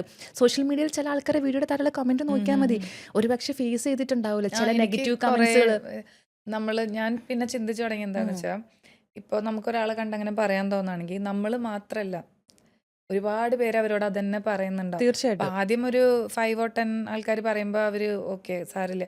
പക്ഷെ എല്ലാവരും ഇതന്നെ പറഞ്ഞ് കേൾക്കുമ്പോൾ പതുക്കെ ഇവരുടെ ഒരു എന്താ പറയാ, ആ ഒരു മെന്റൽ ഇത് മാറും, ശരിക്കും മാറും. പിന്നെ അയ്യോ ഞാൻ തടിച്ചിട്ടാണ് ഞാൻ ചിലരോട് പറയും, എന്നോട് വളരെ ക്ലോസ് ആയിട്ടുള്ളവരോട് ഞാൻ പറയും. പക്ഷെ അതൊരിക്കലും തടി കുറയ്ക്കണം, തടിച്ചിരിക്കുന്നത് ഭംഗിയില്ല അങ്ങനത്തെ മട്ടിലല്ല. എനിക്ക് ചിലരുടെ മേ ബി ഞാൻ ഇൻസ്ട്രക്ടർ ആയതുകൊണ്ടായിരിക്കാം, ചിലരുടെ വേ ഓഫ് വാക്കിംഗ് അല്ലെങ്കിൽ അവർ ബ്രീത്ത് ചെയ്യുന്ന രീതി കാണുമ്പോൾ എനിക്ക് മനസ്സിലാവും ഇത് ഹെൽത്ത് ഇഷ്യൂസിലോട്ടാണ് പോകുന്നത്. അവരോട് ഞാൻ പറയും കുറച്ച് നമുക്ക് വെയിറ്റ് കുറയ്ക്കുക, എന്തെങ്കിലും ചെയ്തോളോ, ജിമ്മിൽ പൊക്കോളോ, അല്ലെങ്കിൽ എന്താണ് ഇൻട്രസ്റ്റ് അത് ചെയ്തോളോ എന്ന് അഡ്വൈസ് ചെയ്യുന്ന രീതിയിൽ ഞാൻ പറഞ്ഞിട്ടുണ്ട്. പക്ഷെ അത് എന്നോട് അത്രയും ക്ലോസ് ആയിട്ടുള്ളവരോട് മാത്രം. അവർ ആ ലെവലിലേ ചിന്തിക്കത്തുള്ളൂ. ലൈക്ക് ഞാൻ അങ്ങനെ പറഞ്ഞിട്ടുണ്ടെങ്കിൽ അത് അവരോടുള്ള ഇഷ്ടം കൊണ്ട് പറയണത്. അത് ബാക്കിയുള്ളവർ അങ്ങനെയല്ല, എന്തായാലും പോകുന്നു അന്ന് ഒരു കുത്തു കൊടുത്തിട്ട് ആ ആറ്റിറ്റ്യൂഡിലുള്ള നാട്ടിലെ അമ്മായിമാരില്ലേ, അമ്മായിമാരും മാത്രല്ല ഇപ്പോഴത്തെ ആൾക്കാരും കമന്റ് പറയുന്ന ആൾക്കാരാണ് നമ്മൾ അത്ഭുതപ്പെടുത്തുന്നത്. ഓക്കെ, നമ്മൾ ചില സമയത്ത് വിചാരിക്കുമ്പോൾ പഴയ ആൾക്കാർക്ക് ഓക്കെ അവർക്കായുള്ളൊരു ലോകപരിചയം ഇല്ല നമ്മൾ പറയാറുണ്ട്. പക്ഷെ ഇപ്പോഴത്തെ ആൾക്കാരും കൂടെ നിൽക്കുന്ന ആൾക്കാർ അങ്ങോട്ടും ഇങ്ങോട്ടും അങ്ങനെയല്ലേ, നീ ഇങ്ങനെയല്ലേ അങ്ങനെയല്ലേ എന്നുള്ളൊരു സാധനം വരും. പിന്നെ നെഗറ്റീവ് കമന്റിന്റെ കാര്യം പറഞ്ഞ വേറെ കാര്യം എടുത്തു പറയേണ്ടതായിട്ടുണ്ട്. അപ്പം ആര്യക്ക് തോന്നും, ബിക്കോസ് ഞാനിത് എന്തുകൊണ്ട് ആര്യോട് ചോദിക്കുന്നു എന്ന് വെച്ച് കഴിഞ്ഞാൽ ആര്യ സോഷ്യൽ മീഡിയയിൽ വളരെയധികം ആക്റ്റീവ് ആയിട്ടുള്ള ഒരാളായതുകൊണ്ടാണ്. സോഷ്യൽ മീഡിയ ലൈഫിലേക്ക് നോക്കുമ്പോഴേ ഇപ്പോഴത്തെ ഒരു ടൈമിൽ ഏറ്റവും കൂടുതൽ ഒരു വീഡിയോ റീച്ച് ആവുന്നത് നെഗറ്റീവ് സ്പ്രെഡ് ചെയ്യുന്ന വീഡിയോ കൂടെയാണ്, കോണ്ടന്റിൽ കൂടെയാണ്. നെഗറ്റിവിറ്റി കൂടുതലുള്ള സാധനങ്ങൾ ആൾക്കാർ ഷെയർ ചെയ്ത് ചില വീഡിയോസൊക്കെ കാണുന്ന സമയത്ത് നമുക്ക് തന്നെ തോന്നാറുണ്ട്, ഇത് ആൾക്കാർ എങ്ങനെയാണ് ഇത്രയും സപ്പോർട്ട് ചെയ്യുന്നത്. അങ്ങനെ തോന്നിയിട്ടുണ്ടോ? എനിക്ക് ഇപ്പം റീസെൻ്റ്ലി ഞാൻ പറഞ്ഞൊരു കാര്യം പറഞ്ഞത്, ഇപ്പം റീസെൻ്റ്ലി ഒരു നാട്ടിലൊരു ഇൻ്റർവ്യൂ ചാനലിൽ ഒരു ഇൻ്റർവ്യൂവിൻ്റെ അടുത്ത് ആ ഇൻ്റർവ്യൂവർ ചോദിച്ചൊരു കാര്യമാണ്, ഞാനത് ടോപ്പിക്ക് പറയുന്നില്ല. എനിക്കത് കണ്ടിട്ട് I feel very bad, you know. ഒരാളത് പറഞ്ഞു, ആക്ച്വലി അത് ചോദിച്ച ചോദ്യത്തിന് അവിടെ മാറ്റി നിർത്താം. അവർ ആൻസർ പറയുമ്പം അങ്ങനെ പറയാൻ പാടില്ല, നീ ചെയ്തത് വലിയ തെറ്റാണ് എന്ന് പറയാൻ സാധിക്കണം. അതിൽ കുറേ ആൾക്കാർ റിയാക്ട് ചെയ്ത് കുറേ വീഡിയോസ് ഇട്ടിട്ടുണ്ട്. എന്തെങ്കിലും അതിനോട് പറയാനുണ്ടോ? അല്ല, സോഷ്യൽ മീഡിയയിൽ വരുമ്പോൾ ഫസ്റ്റ് തിങ് ശ്രദ്ധിക്കേണ്ടത് സോഷ്യൽ മീഡിയ ഇൻഫ്ലുവൻസർ നമ്മളത് എങ്ങനെ ഇൻഫ്ലുവൻസ് ചെയ്യുന്നുള്ളതാ. അത് എൻ്റെ ഒരു ഒപ്പീനിയനിൽ അത് ഒരു പോസിറ്റീവ് രീതിയായിരിക്കണം എന്നേ ഞാൻ പറയുള്ളൂ. മേ ബി റീച്ച് കുറയുമായിരിക്കും, പക്ഷെ പിന്നീട് ഒരാൾക്ക് നോക്കുമ്പോൾ ഈ എന്താ പറയാ, ഈവൻ ഞാൻ ആ ഇന്റർവ്യൂ കണ്ടിരുന്നു. ഐ ഫെൽറ്റ് ഇപ്പോൾ എൻ്റെ മോൻ ആ ഇന്റർവ്യൂ കാണുകയാണെങ്കിൽ, ഇപ്പോൾ ബീങ് എ മദർ, ഓക്കെ, ഞാൻ ആ ആംഗിളിൽ നിന്ന് പറയാം. എൻ്റെ മോനിപ്പോൾ ആ ഇന്റർവ്യൂ കാണുക, അപ്പോൾ ഇന്റർവ്യൂ ചോദിക്കുന്നു, ആള് പറയുന്നു, അതും ചോദിക്കുന്നത് ഒരു ലേഡിയാ, പറയുന്ന ഈ പൊട്ടതരം വിളിച്ച് പറയുന്നതൊക്കെ ഒരു ചെറുപ്പക്കാരൻ. അതെ, കാണുന്ന അവൻ എന്താ തോന്നാ, he did a good thing അല്ലേ? അവരത് അത്രയും ഗ്ലോറിഫൈ ചെയ്തിട്ടാ, ഇന്റർവ്യൂ പോയിരുന്ന രീതി ഭയങ്കര ഗ്ലോറിഫൈ ചെയ്തിട്ടാ. അപ്പൊ അത് പൊതുവെ സമൂഹത്തിൽ ഉണ്ടാക്കുന്ന ഇമ്പാക്റ്റ് എന്താന്നുള്ളതാ. അപ്പൊ വരുന്ന ജനറേഷനെ നേരായ രീതിയിൽ കൊണ്ടുവരിക എന്നുള്ളതാണ് സോഷ്യൽ മീഡിയയുടെ എൻ്റെ ഒരു കാഴ്ചപ്പാട്. അതാ. അപ്പൊ ദാറ്റ്സ് ആക്ച്വലി റോങ്. അതാണ് നമ്മളിപ്പോൾ നോക്കുന്ന സമയത്ത് ചില വീഡിയോസ് ഒക്കെ നല്ല ക്വാളിറ്റി കോണ്ടന്റ് ഇടുന്ന ആൾക്കാരുടെ വീഡിയോസ് ഒന്നും ശ്രദ്ധിക്കപ്പെടുന്നില്ല.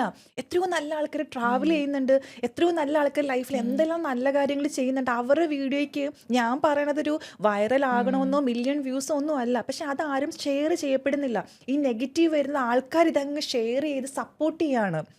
വിൽസി, ഞാൻ പറഞ്ഞുതരാം. ഇപ്പൊ ഷെയർസിന്റെ അത് മാറ്റി വെക്കും. ഇപ്പോൾ ആങ്കറിങ് എടുത്ത് നോക്കാം. ഇപ്പോൾ you are keeping A standard അല്ലേ? ഇപ്പോൾ ഞാനൊരു സ്ഥലത്ത് ഇൻ്റർവ്യൂവിന് പോയി, അവരെൻ്റെ അടുത്ത് ചോദിക്കുന്ന ക്വസ്റ്റ്യൻസ് ആ രീതിയിലാണെങ്കിൽ, ഇപ്പോൾ മേ ബി ടുമോറോ ഞാൻ നിങ്ങളെ രണ്ടുപേരെ കാണുമ്പോൾ ഞാൻ നിങ്ങൾക്ക് തരുന്ന റെസ്പെക്ട് വാല്യൂ മാറും. തീർച്ചയായിട്ടും. ഞാൻ അതാ നോക്കുന്നത്, the way you influence people, അത് that makes a big difference. അപ്പോൾ നല്ലതായി നിൽക്കുകയാണെങ്കിൽ ആൾക്കാർ നിങ്ങളെ കാണുന്ന രീതി ഡിഫറെൻ്റ് ആയിരിക്കും. മറ്റേത് ഷെയർസ് എത്ര കൂടിയാലും ആ ഷെയറിൻ്റെ പിന്നിൽ അതൊരു പുച്ഛമാണ് അല്ലേ? പുച്ഛിച്ചിട്ടാണ് ചെയ്യുന്നത്. നോക്കിയാൽ ഇപ്പം ഞാനും അത് ഷെയർ ചെയ്യുകയാണെങ്കിൽ അയ്യേ ഇത് നോക്കിയെന്നുള്ള ആറ്റിറ്റ്യൂഡായിരിക്കും, അല്ലാതെ ഇത് കണ്ട് പഠിക്കുകയെന്ന് പറഞ്ഞിട്ട് ആർക്കും അയക്കില്ല. എസ്പെഷ്യലി ഞാൻ എൻ്റെ മോനെ അത് അയക്കത്തില്ല. ഓക്കെ, ഞാൻ ലൈഫിൽ ഏറ്റവും നന്നായി വളരണം എന്ന് ആഗ്രഹിക്കുന്നത് എൻ്റെ മോനെ. ഓക്കെ, അപ്പോൾ അവന് ഞാൻ ആ റീൽസ് ഒരിക്കലും ഷെയർ ചെയ്യില്ല. അവന് നല്ലത് എന്താണോ കാണുന്നത് അത് ഞാൻ അവന് ഷെയർ ചെയ്യും, കാരണം അവനത് കണ്ട് പഠിക്കണം. മറ്റേത് നെഗറ്റീവാണ്, അവനത് അതിൻ്റെ ആവശ്യമില്ല. അപ്പോൾ ഒരമ്മയ്ക്ക് കുഞ്ഞിന് അതാണ് ആവശ്യമെന്ന് എനിക്ക് ഫീൽ ചെയ്തിട്ടുണ്ട്. അപ്പോൾ അതാണ് ആ ഡിഫറൻസ്. That's A point.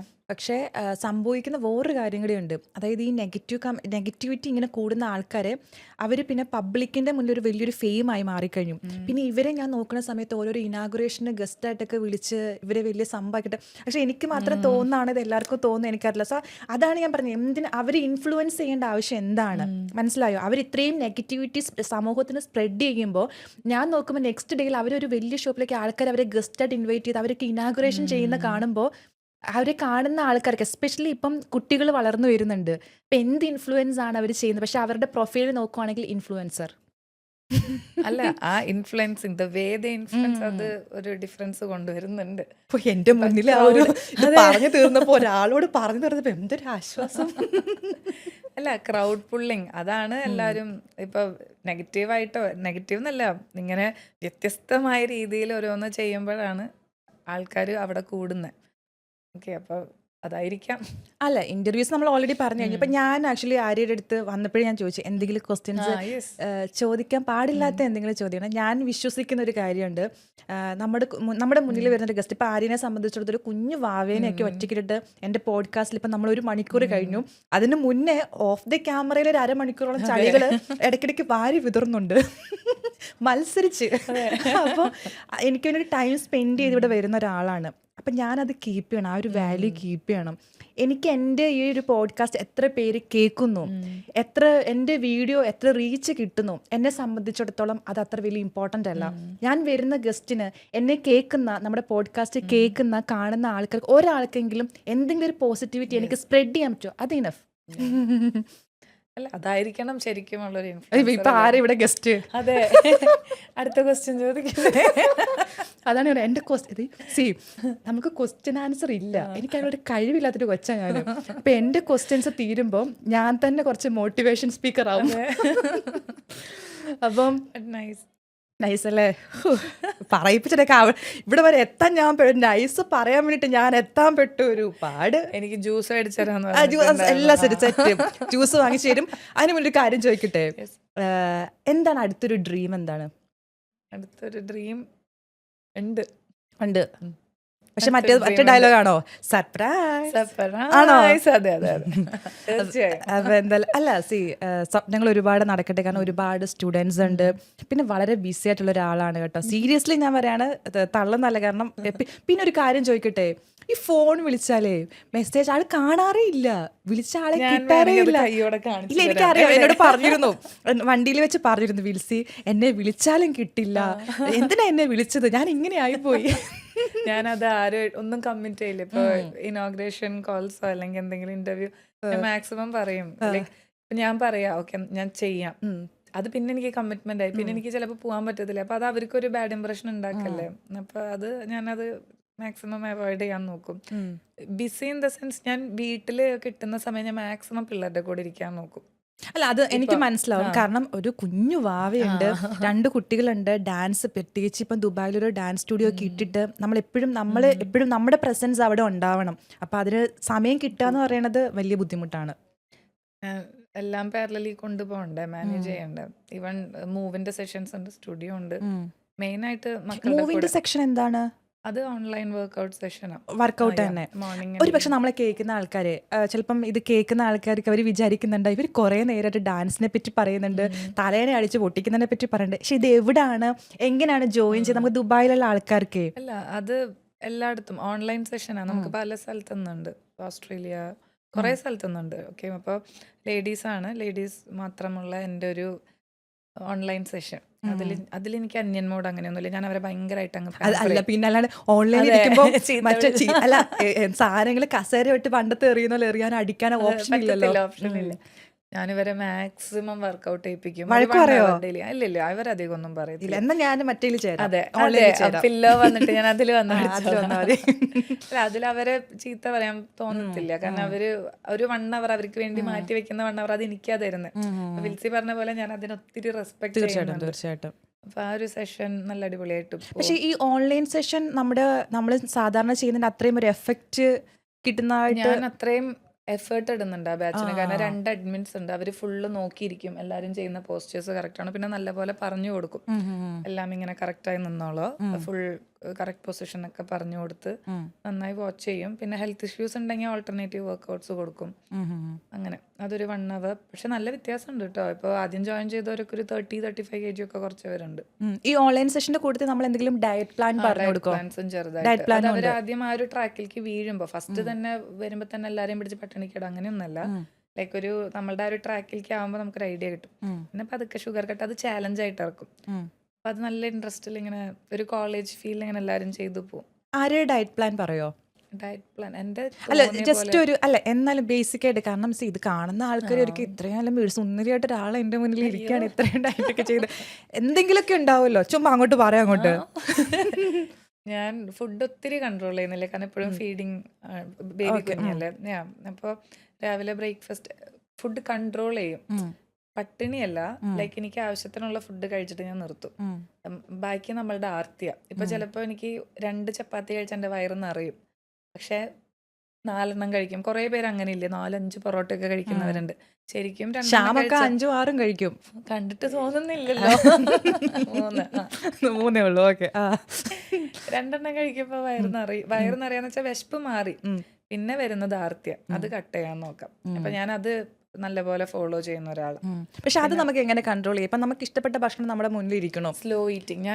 ഞാൻ അതിന് ഭയങ്കര ഇൻവെസ്റ്റിഗേഷനിൽ ഡോക്ടറേറ്റ് എടുത്തിരിക്കും. ഇതൊക്കെ പറയണ്ടേ? കുറെ ടിപ്സ് ഉണ്ട്. നമ്മൾ കഴിക്കുമ്പോ നമ്മളിപ്പോ ചോറ കഴിക്കണെന്ന് വെച്ചാൽ ഒരു ഉരുള വായിലിട്ടിട്ട് ഇങ്ങനെ ചവച്ച് ഭയങ്കര സ്ലോ ഈറ്റിംഗ് ചെയ്ത് നോക്കിയപ്പോ നമ്മളുടെ വയറ് നിറയും.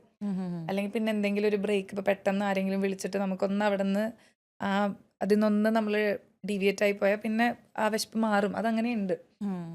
സ്പൂൺ ഈറ്റിംഗ് ഹെൽപ്പ് ചെയ്യും. അതായത് കുറേ ച്യൂ ചെയ്ത് വെരി സ്ലോ കഴിക്കുക. പിന്നെ ചിലർ പറയും ഫുഡ് കഴിക്കുന്നതിൻ്റെ ഇടയിൽ വെള്ളം കുടിക്കാൻ പാടില്ല എന്നൊക്കെ. ഞാൻ എന്താണെന്ന് വെച്ചാൽ നല്ല ഫുഡ് കണ്ടു, ഇപ്പോൾ നല്ല അടിപൊളി ബിരിയാണി ഒക്കെ ഇരിക്കുകയാണെങ്കിൽ ഞാൻ വേഗം പോയി കുറേ വെള്ളം ആദ്യം കുടിക്കും.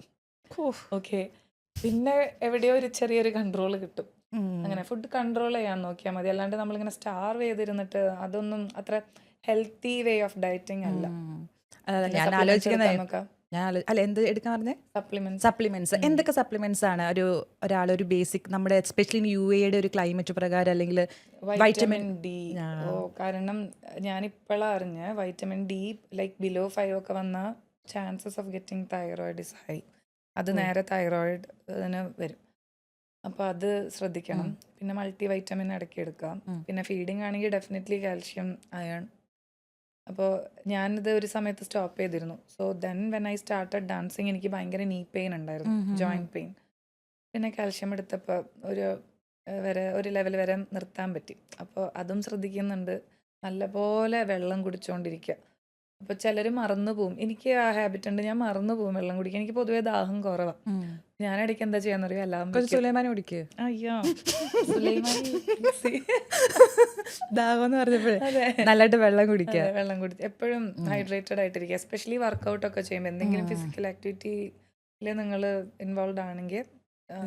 അല്ല ഞാൻ പറയുന്നത് വൈറ്റമിൻ ഡിയുടെ ഡെഫിഷ്യൻസി അല്ലെങ്കിൽ വൈറ്റമിൻ ഡി പ്രോബ്ലം എല്ലാവരും ഇവിടെ എസ്പെഷ്യലി ഗൾഫിലുള്ള ആൾക്കാർ ഇത് ഭയങ്കരമായിട്ട് ഫേസ് ചെയ്യുന്നുണ്ട്. ഗൾഫിലെന്ന് മാത്രമല്ല, ഇപ്പോൾ യൂറോപ്പിലുള്ള ആൾക്കാർ പോലും വൈറ്റമിൻ ഡി ഡെഫിഷ്യൻസി വലിയ പ്രോബ്ലം. ഇതുകൊണ്ടുണ്ടാകുന്ന ഒരുപാട് പ്രശ്നങ്ങളും ഉണ്ട്. ഇത് മറ്റേ ഡോക്ടറോട് ചോദിക്കാന്നുള്ള പരിപാടി. അല്ല ഇതൊക്കെ ഒരു ബേസിക് നോളജ് ഞാൻ സ്റ്റുഡൻസിനും പറഞ്ഞു കൊടുക്കും. അല്ല അത് ചോദിക്കാൻ കാരണം വെച്ചാൽ ഇപ്പം ആരും വർക്കൗട്ട് കണ്ടിന്യൂസ് ചെയ്യുന്ന ഒരാളാണ്. സോ ബേസിക് ആയിട്ടുള്ള ഒരു കാര്യം അറിയില്ല. ഇപ്പം കേട്ടോണ്ടിരിക്കുന്ന ആൾക്കാർക്കും എന്തൊക്കെ സപ്ലിമെന്റ്സ് എടുക്കേണ്ടത് എന്നുള്ളൊരു കൺഫ്യൂഷൻ ഉണ്ടാവുള്ളൂ. സോ അവർക്കൊരു ഇതായിക്കോട്ടെ. അപ്പോൾ അങ്ങനെയാണ് കാര്യങ്ങൾ. അപ്പം എന്തായാലും ഇനി എന്തെങ്കിലും പറയാനുണ്ടെങ്കിൽ ഞാൻ വിചാരിക്കരുത് എന്തൊക്കെയാ നമ്മൾ പറഞ്ഞതല്ലേ ഇവിടെ തുടങ്ങി പറയാൻ വിചാരിച്ചതിലും കൂടുതൽ എന്തൊക്കെയോ പറഞ്ഞു. ഏതോ പാരലൽ വേൾഡിൽ പോയിട്ട് ശ്യാമ പാവതൊക്കെ ശ്യാം ഇത് കേട്ടിട്ട് ശ്യാമിന്റെ എക്സ്പ്രഷൻ ഇതാ തീരുന്നില്ല. ഞാൻ പാവത്തിന് മാക്സിമം 1 മണിക്കൂർ ഉണ്ടാവും എന്നല്ലേ പറഞ്ഞത്. പക്ഷെ എൻജോയ് ചെയ്തില്ലേ? ഇനിയിപ്പോ അതല്ലേ പറയാൻ പറ്റുള്ളൂ. നമ്മൾ ഡാൻസിങ്ങിനെ പറ്റി എല്ലാം പറഞ്ഞു. ഈ ഡാൻസിങ് അല്ലാതെ എന്താണ് ഹോബീസ്, എന്താ അല്ലെങ്കിൽ ഇഷ്ടമുള്ള ആക്ടിവിറ്റീസ് എന്താ? പാട്ട് പാടുവോ? ഇല്ല. എന്താണ് വേറെ ഹോബീസ് എന്താ? ഇതല്ലാതെ ഇഷ്ടം ആണോ? ഭാവിയിലൊരു റൈറ്ററെ നമുക്ക് കാണാൻ പറ്റുമോ? എഴുതുവോ? ഇങ്ങനെ ഭയങ്കര ഇമോഷണൽ ആയിരിക്കുന്ന സമയത്തോ അല്ലെങ്കിൽ നിശബ്ദത, അത് ഭയങ്കര റയറാണ് എനിക്കിപ്പോൾ കിട്ടുന്നത്. കാരണം പിള്ളേരും എപ്പോഴും ഡാൻസും പാട്ടും അല്ലേ. അപ്പം ഇങ്ങനെ എപ്പോഴെങ്കിലും ഇങ്ങനെ ഇത്തിരി സമയം കിട്ടുകയാണെങ്കിൽ എനിക്കിങ്ങനെ എഴുതാൻ ഇഷ്ടം. ഓക്കെ. അത് ലൈസൻസ് എടുക്കണം അടുത്ത തവണ ഞാൻ എൻ്റെ സ്വന്തം. അല്ല ഇത് ഞാനില്ലേ ഏതോ ഒരു ഇന്റർവ്യൂലാണ് എവിടെയോ ഞാൻ കേട്ടാണ്, ഒരു ബർത്ത്ഡേക്ക് ഹസ്ബൻഡ് സർപ്രൈസ് ആയിട്ട് വണ്ടി വാങ്ങിച്ചു കൊടുത്തു. പക്ഷെ ലൈസൻസ് ഇല്ല. പക്ഷെ ഇതുവരെ എടുത്തിട്ടില്ല. ഇല്ല ഹസ്ബൻഡിന് അറിയായിരുന്നു അങ്ങനെ ലൈസൻസ് എടുത്തിട്ട് ആ സാധനം കിട്ടത്തില്ല. അഡ്വാൻസ് ആയിട്ട് അങ്ങനെയെങ്കിലും ഒന്ന് പഠിച്ചോട്ടെ. ഡ്രൈവ് ചെയ്യാൻ എനിക്ക് തീരെ ഇൻട്രസ്റ്റ്. എനിക്ക് ഇത്തിരി ഇൻട്രസ്റ്റ് ഉണ്ടെങ്കിൽ ഞാൻ അത് എപ്പോൾ എടുത്തു എന്ന് ചോദിച്ചാൽ മതി. എൻ്റെ മെയിൻ പ്രോബ്ലം ഞാൻ ഇപ്പൊ മ്യൂസിക് തന്നെ വേണമെന്നില്ല, ഞാൻ എന്തെങ്കിലും കേട്ട് അതിന് സ്റ്റെപ്പ് ഇട്ടോണ്ടിരിക്കുന്ന ഒരാളാണ്. എനിക്ക് ഓപ്പോസിറ്റ് വണ്ടിയിൽ വരുന്ന ആൾക്കാരെ കുറിച്ചിട്ടുള്ളൊരു പേടി എന്തോ എനിക്ക് ഡ്രൈവിങ്ങിനോട് വലിയ അല്ല ജസ്റ്റ് ഇതായിട്ട് ചോദിച്ചെന്നുള്ളു. കാരണം നമ്മള് ഞാനൊരു വീഡിയോ കണ്ടിരുന്നു, ഹസ്ബൻഡിന്റെ ആ ഒരു ഇന്റർവ്യൂവിന്റെ വീഡിയോ കണ്ടിരുന്നു. എനിക്ക് നാട്ടിലെ ഹസ്ബൻഡായിട്ടുള്ള ഏതൊരു ഇന്റർവ്യൂ ഉണ്ടായിരുന്നു. അപ്പൊ ഞാനത് കണ്ടിട്ട് കുറെ ചിരിച്ചു. നിങ്ങൾ തമ്മിലൊരു ഇന്ററാക്ഷൻ സെക്ഷൻ എന്നെ ഡ്രോപ്പ് ചെയ്യാൻ വന്നതാണ്. എനിക്ക് തോന്നുന്നു ലിസ്റ്റ് ആ നേരത്തെ വന്ന് പറഞ്ഞു വാ കേറി വാ. പിന്നെ എന്നെ ഫുള്ളിരുന്ന് കൗണ്ടർ അടിക്കല. ഞാൻ മനസ്സിലായി, ഞാൻ ആ വീഡിയോ കണ്ടത്. ഇത് ഹസ്ബൻഡ് ഫുള്ള് കൗണ്ടർ അടിച്ചിട്ട് പാവം ഞാൻ നോക്കുമ്പോൾ ആരും ഒരു സൈഡിൽ ഇങ്ങനെ കൊണ്ടുവന്നതും അബദ്ധമായല്ലോ. അത് ഭയങ്കര. പക്ഷെ നിങ്ങൾ ഭയങ്കര ആക്റ്റീവ് ആണല്ലേ? ആള് ഭയങ്കര ആക്റ്റീവാ. ആക്ച്വലി എന്നേലും എനിക്ക് തോന്നുന്നു ഇത്രയും കൂടെ സോഷ്യൽ മീഡിയയിൽ ഇറങ്ങാൻ പറ്റുന്നത് വിച്ചു ആയിരുന്നു. ആൾക്ക് ഇതിനോടൊന്നും വലിയ ഇൻട്രസ്റ്റ് ഒന്നുമില്ല. ശരി. മൂവീസ് ഒക്കെ കാണാറുണ്ട്? ഇഷ്ടമാണോ? പുറത്തു വരണം എപ്പോഴും. ഇഷ്ടമുള്ള ആക്ടർ ആരാ? എല്ലാരും എല്ലാരും ഇഷ്ടം. ഓ സേഫ് സോൺ. ലാലേട്ടനോട് മമ്മൂക്ക? ഞാൻ ആ ക്യാരക്ടറിനെ ഇഷ്ടപ്പെടുന്നു. അവര് കേട്ടാലും ഒന്നും വിചാരിക്കില്ല, ധൈര്യമായിട്ട് പറഞ്ഞു. എനിക്ക് രണ്ടുപേരെ ഇഷ്ടം. മമ്മൂക്കയുടെ കരയുന്ന അങ്ങനത്തെ എനിക്ക് ഭയങ്കര ഇഷ്ടമാണ്. ലാലിന്റെ ചിരിപ്പിക്കുന്ന അങ്ങനെ. അതിലത്ര അത് നല്ല ആക്ടേഴ്സിന് എല്ലാവരും ഇഷ്ടമാണ്. ഓക്കെ. അപ്പോൾ നമ്മൾ കുറേ നേരം സംസാരിച്ചു.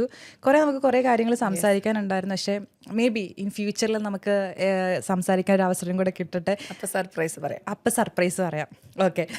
എന്താണ് നമ്മുടെ ഷോയിനെ പറ്റി ഇവിടെ വന്ന് കുറേ ടൈം സ്പെൻഡ് ചെയ്തു, എന്താണ് പറയാനുള്ളത്? കുറേ സംസാരിച്ചു. എനിക്ക് നാട്ടിൽ പോയിട്ട് എൻ്റെ കസിൻസ് ഉണ്ട്. അപ്പൊ അവരിൽ ആരെയോ കണ്ട പോലെ തോന്നുന്നുണ്ട്. അതെ, ഒരു കുറേ നാളത്തെ വിശേഷങ്ങൾ ഇരുന്ന് പറഞ്ഞ പോലെ ഒരു ഫീലിംഗ്. ഓക്കെ, ഹാപ്പി അല്ലേ? എന്തൊരു സമാധാനം. ആദ്യമായിട്ടാണ് ഒരാളോട് എന്തെങ്കിലും പറയൂന്ന് പറഞ്ഞിട്ട് പറയാണ്ടിരിക്കണം. ശരിക്കും പറഞ്ഞാൽ ഞാനും വളരെ ഹാപ്പിയാണ്. എനിക്കും വളരെയധികം കണക്റ്റഡ് ആയി. നമ്മളിങ്ങനെ വണ്ടിയിലിരുന്ന് ഇങ്ങനെ കുറേ സംസാരിച്ച് വരുമായിരുന്നു. അപ്പം താങ്ക് യു സോ മച്ച് ഇവിടെ വന്നതിൽ. ആൻഡ് ഞാനൊരു കാര്യം പറയാം, കംപ്ലീറ്റ് ചെയ്യോ? I am proud of myself for being myself. അത് മതി. എനിക്ക് എന്നെ ഭയങ്കര ഇഷ്ടമാണ്. ഐ മീൻ, ഞാൻ എന്നെ ഓരോ സ്റ്റേജസിൽ ഞാൻ എന്നെ കൊണ്ടുപോകുന്ന രീതിയിലേക്ക്. ഇപ്പോൾ ഞാൻ ആക്ച്വലി നല്ലൊരു അമ്മയാണ്, നല്ലൊരു വൈഫാണ്, അച്ഛനമ്മയ്ക്ക് നല്ലൊരു മോളാണ്, ബ്രദേഴ്സിന് നല്ലൊരു സിസ്റ്ററാണെന്നാണ് എൻ്റെ ഒരു വിശ്വാസം. ലൈക്ക് ഞാനത് മാക്സിമം കീപ്പ് ചെയ്യാൻ നോക്കുന്നുണ്ട്, ഈവൻ ഫ്രണ്ട്സിൻ്റെ അടുത്തും. അപ്പോൾ എനിക്ക് എൻ്റെ ആ ട്രാൻസ്ഫോർമേഷൻസ് ഭയങ്കര ഇഷ്ടമാണ്. ഞാൻ എന്നെ ഭയങ്കരമായിട്ട് ഇഷ്ടപ്പെടുന്നുണ്ട്. കാരണം എന്നാലേ എനിക്ക് പിന്നെ അത് ബാക്കിയുള്ളവരിലേക്ക് എത്തിക്കാൻ പറ്റുള്ളൂ. Very true. അപ്പോൾ പിന്നെ നമ്മളെ കണ്ടോണ്ടിരിക്കുന്ന ഐ ലവ് മീ. അതെ അതെ, ഐ ലവ് യു ആര്യ. അപ്പോൾ അവസാനമായിട്ട് നമ്മളെ കേട്ടുകൊണ്ടിരിക്കുന്ന നമ്മുടെ പോഡ്കാസ്റ്റ് എനിക്കൊന്ന് മോർ ദാൻ 1 hour ആയി. നമ്മളെ കേട്ടുകൊണ്ടിരിക്കുന്ന ആൾക്കാരുണ്ടാവും, നമ്മളെ കണ്ടുകൊണ്ടിരിക്കുന്ന ആൾക്കാരുണ്ടാവും. സോ എസ്പെഷ്യലി ലേഡീസ്, അവരുടെ എന്താണ് ഒരു മെസ്സേജ് കൊടുക്കാനുള്ളത് യങ് ജനറേഷൻ, അല്ലെങ്കിൽ കേട്ടോണ്ടിരിക്കുന്ന ആൾക്കാർക്ക്? എങ്ങൊന്നൊന്നുമില്ല, കേട്ടോണ്ടിരിക്കുന്ന ആൾക്കാർക്ക് ലേഡീസിനോട് ഒന്നേ പറയാനുള്ളൂ, അണ്ടർസ്റ്റാൻഡ് യുവർ പവർ. കാരണം എനിക്കിത് എപ്പോഴും തോന്നിയിട്ടുള്ളത്, നമ്മൾ ഭയങ്കര പവർഫുള്ളാണ്. അത് എടുക്കേണ്ട രീതി, എടുക്കേണ്ട സമയം, അത് ആ സമയത്ത് എടുക്കണം, അല്ലേ? ലൈക്ക് ഒന്നിനും വിട്ടുകൊടുക്കരുത്. Stand for yourself. ഇപ്പോഴത്തെ റീസെൻറ്റ് ഓരോ കാര്യങ്ങൾ വെച്ചിട്ട് പറയുക കേട്ടോ. Stand for yourself, be self independent. ഒരു ജോബ് എങ്ങനെയെങ്കിലും റെഡിയാക്കാൻ നോക്കുക. Be educated, find a job, live for yourself. ഒന്നിനും വേണ്ടി സാക്രിഫൈസ് ചെയ്യേണ്ടതല്ല നമ്മളുടെ ജീവിതം. ഓക്കെ, ഒന്നിനും വേണ്ടി എന്തായിക്കോട്ടെ. ഇപ്പം എന്തെങ്കിലും മോശം എക്സ്പീരിയൻസ് ഉണ്ടാവുകയാണെങ്കിൽ സ്റ്റാൻഡ് ഫോർ യുവർ സെൽഫ്. എൻ്റെ മൈൻഡിൽ അത് മാത്രമേ വരുന്നുള്ളൂ. എസ്പെഷ്യലി ദുബായ്, അഗൈൻ പറഞ്ഞ ദുബായ് ഒരു സേഫ് ആയിട്ടുള്ള ഒരു സേഫസ്റ്റ് അല്ലേ? സത്യം ലേഡീസിന്. കാരണം നമ്മളിപ്പം രാത്രിയിലൊരു അതോട് പറഞ്ഞിട്ട് നിർത്താം. കാരണം രാത്രിയിൽ നമ്മളൊന്ന് പുറത്ത്, നമുക്ക് പാതിരാത്രിക്ക് ഒറ്റയ്ക്ക് പോവാണെന്ന് പറഞ്ഞാലും ഒരു ഭയങ്കര ധൈര്യമാണ് ഈ രാജ്യം നമുക്ക് തരുന്ന ഒരു സേഫ്റ്റി എന്ന് പറഞ്ഞാൽ. എസ്പെഷ്യലി ലേഡീസ്, അത് ഇവിടുത്തെ നിയമം നമ്മുടെ കൂടെ എല്ലാത്തിനും സപ്പോർട്ടായിട്ടുണ്ട്. സോ എനിക്കും പറയാനുള്ളത്, നമ്മൾ കേട്ടുകൊണ്ടിരിക്കുന്ന ലേഡീസ്, നിങ്ങളുടെ ലൈഫിൽ ഇപ്പം നിങ്ങളൊരു മാരീഡ് വുമൺ ആണോ, അല്ലെങ്കിൽ എന്തെങ്കിലും പ്രശ്നങ്ങൾ നിങ്ങൾ ഫേസ് ചെയ്യുന്നുണ്ടോ, നിയമപരമായിട്ട് പോവുക. ഇവിടുത്തെ നിയമം നിങ്ങൾക്ക് എല്ലാ സപ്പോർട്ടും തരുന്നതാണ്. അല്ല, നിങ്ങൾ നെഗറ്റീവായിട്ട് ചിന്തിക്കരുത്. ഡിപ്രഷന് നമ്മളെ വിട്ടുകൊടുക്കരുത്, അത്രേ ഉള്ളൂ. നമ്മൾ അത് ഫൈറ്റ് ചെയ്യണം. ഓക്കെ, അപ്പോൾ താങ്ക് യു സോ മച്ച്. ഒന്നുകൂടെ പറയാണ്, ഇവിടെ വന്നതിൽ, ഇത്രയും ടൈം എനിക്ക് വേണ്ടി സ്പെൻഡ് ചെയ്തതിൽ താങ്ക് യു സോ മച്ച്. അപ്പോൾ നമ്മൾ അടുത്ത പോഡ്കാസ്റ്റിൽ നമുക്ക് വീണ്ടും കണ്ടുമുട്ടാം, കേട്ടുമുട്ടാം. അതുവരെ എല്ലാവർക്കും നന്ദി, നമസ്കാരം.